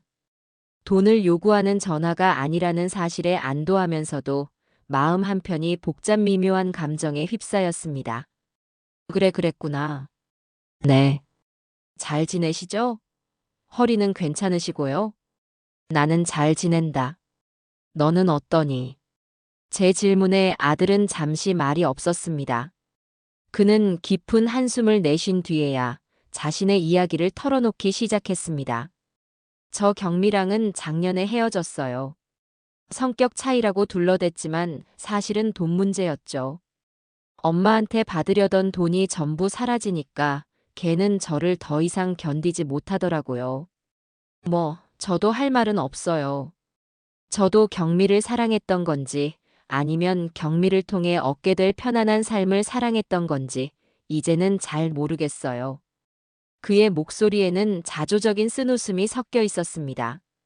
그 5천만 원으로 작은 가게라도 해보려고 했는데 그것마저도 경미가 이혼 위자료로 거의 다 가져가 버렸어요. 지금은 그냥 작은 회사에 취직해서 월급 받으면서 살고 있어요. 예전처럼 풍족하지는 않지만 그래도 제 힘으로 돈 벌어서 사니까 마음은 편해요. 돈이라는 게 얼마나 무서운 건지, 그리고 얼마나 벌기 힘든 건지 이제야 조금 알 것 같아요. 저는 아무 말 없이 그의 고백을 듣고만 있었습니다.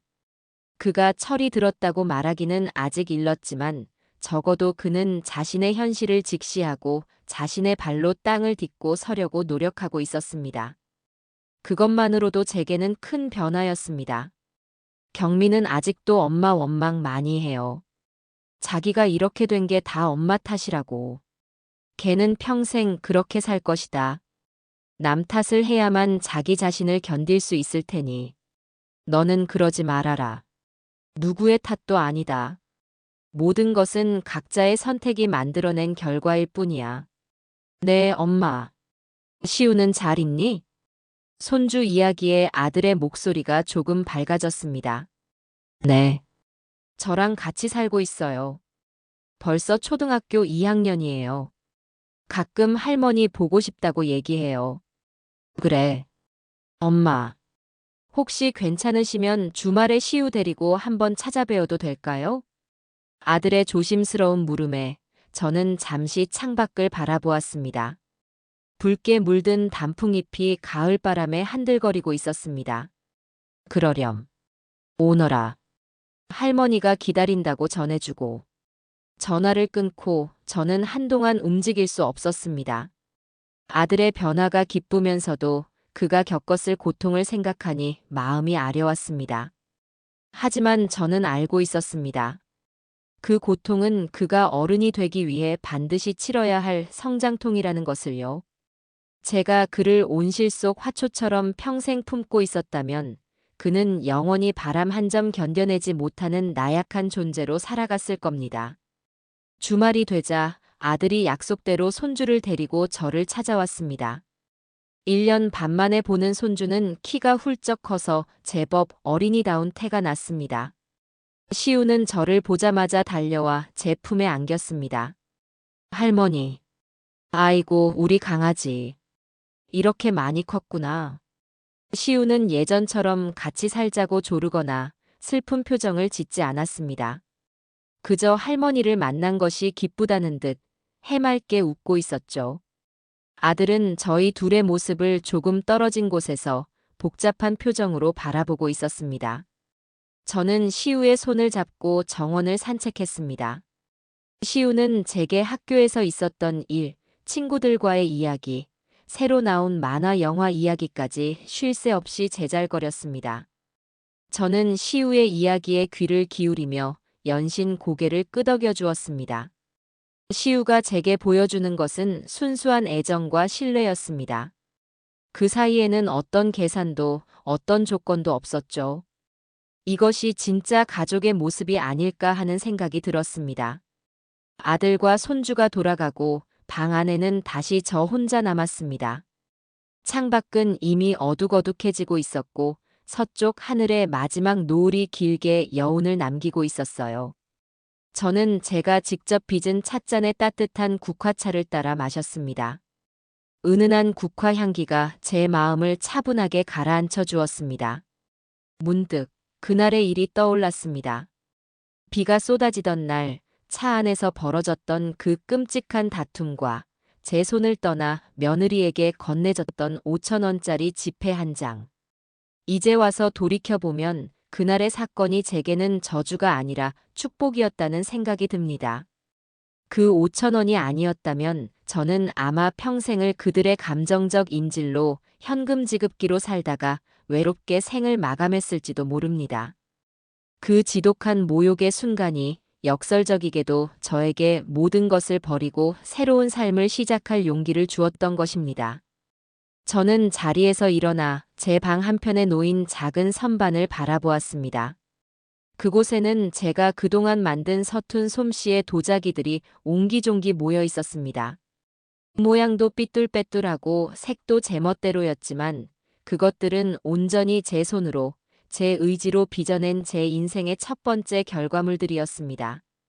저는 그릇 하나를 조심스럽게 들어 손바닥 위에 올려놓았습니다. 묵직하고 단단한 감촉. 더 이상 저는 누군가에게 기생하여 살아가는 존재가 아니었습니다. 제 두 발로 땅을 굳건히 딛고 서서 제 손으로 제 삶을 빚어가는 독립된 인간, 고미숙이었습니다. 5,000원짜리 한 장으로 시작된 나의 투쟁은 돈으로 살 수 없는 가장 값진 자유를 내게 선물했습니다. 비갠 뒤의 하늘은 이토록 눈부시게 맑았습니다.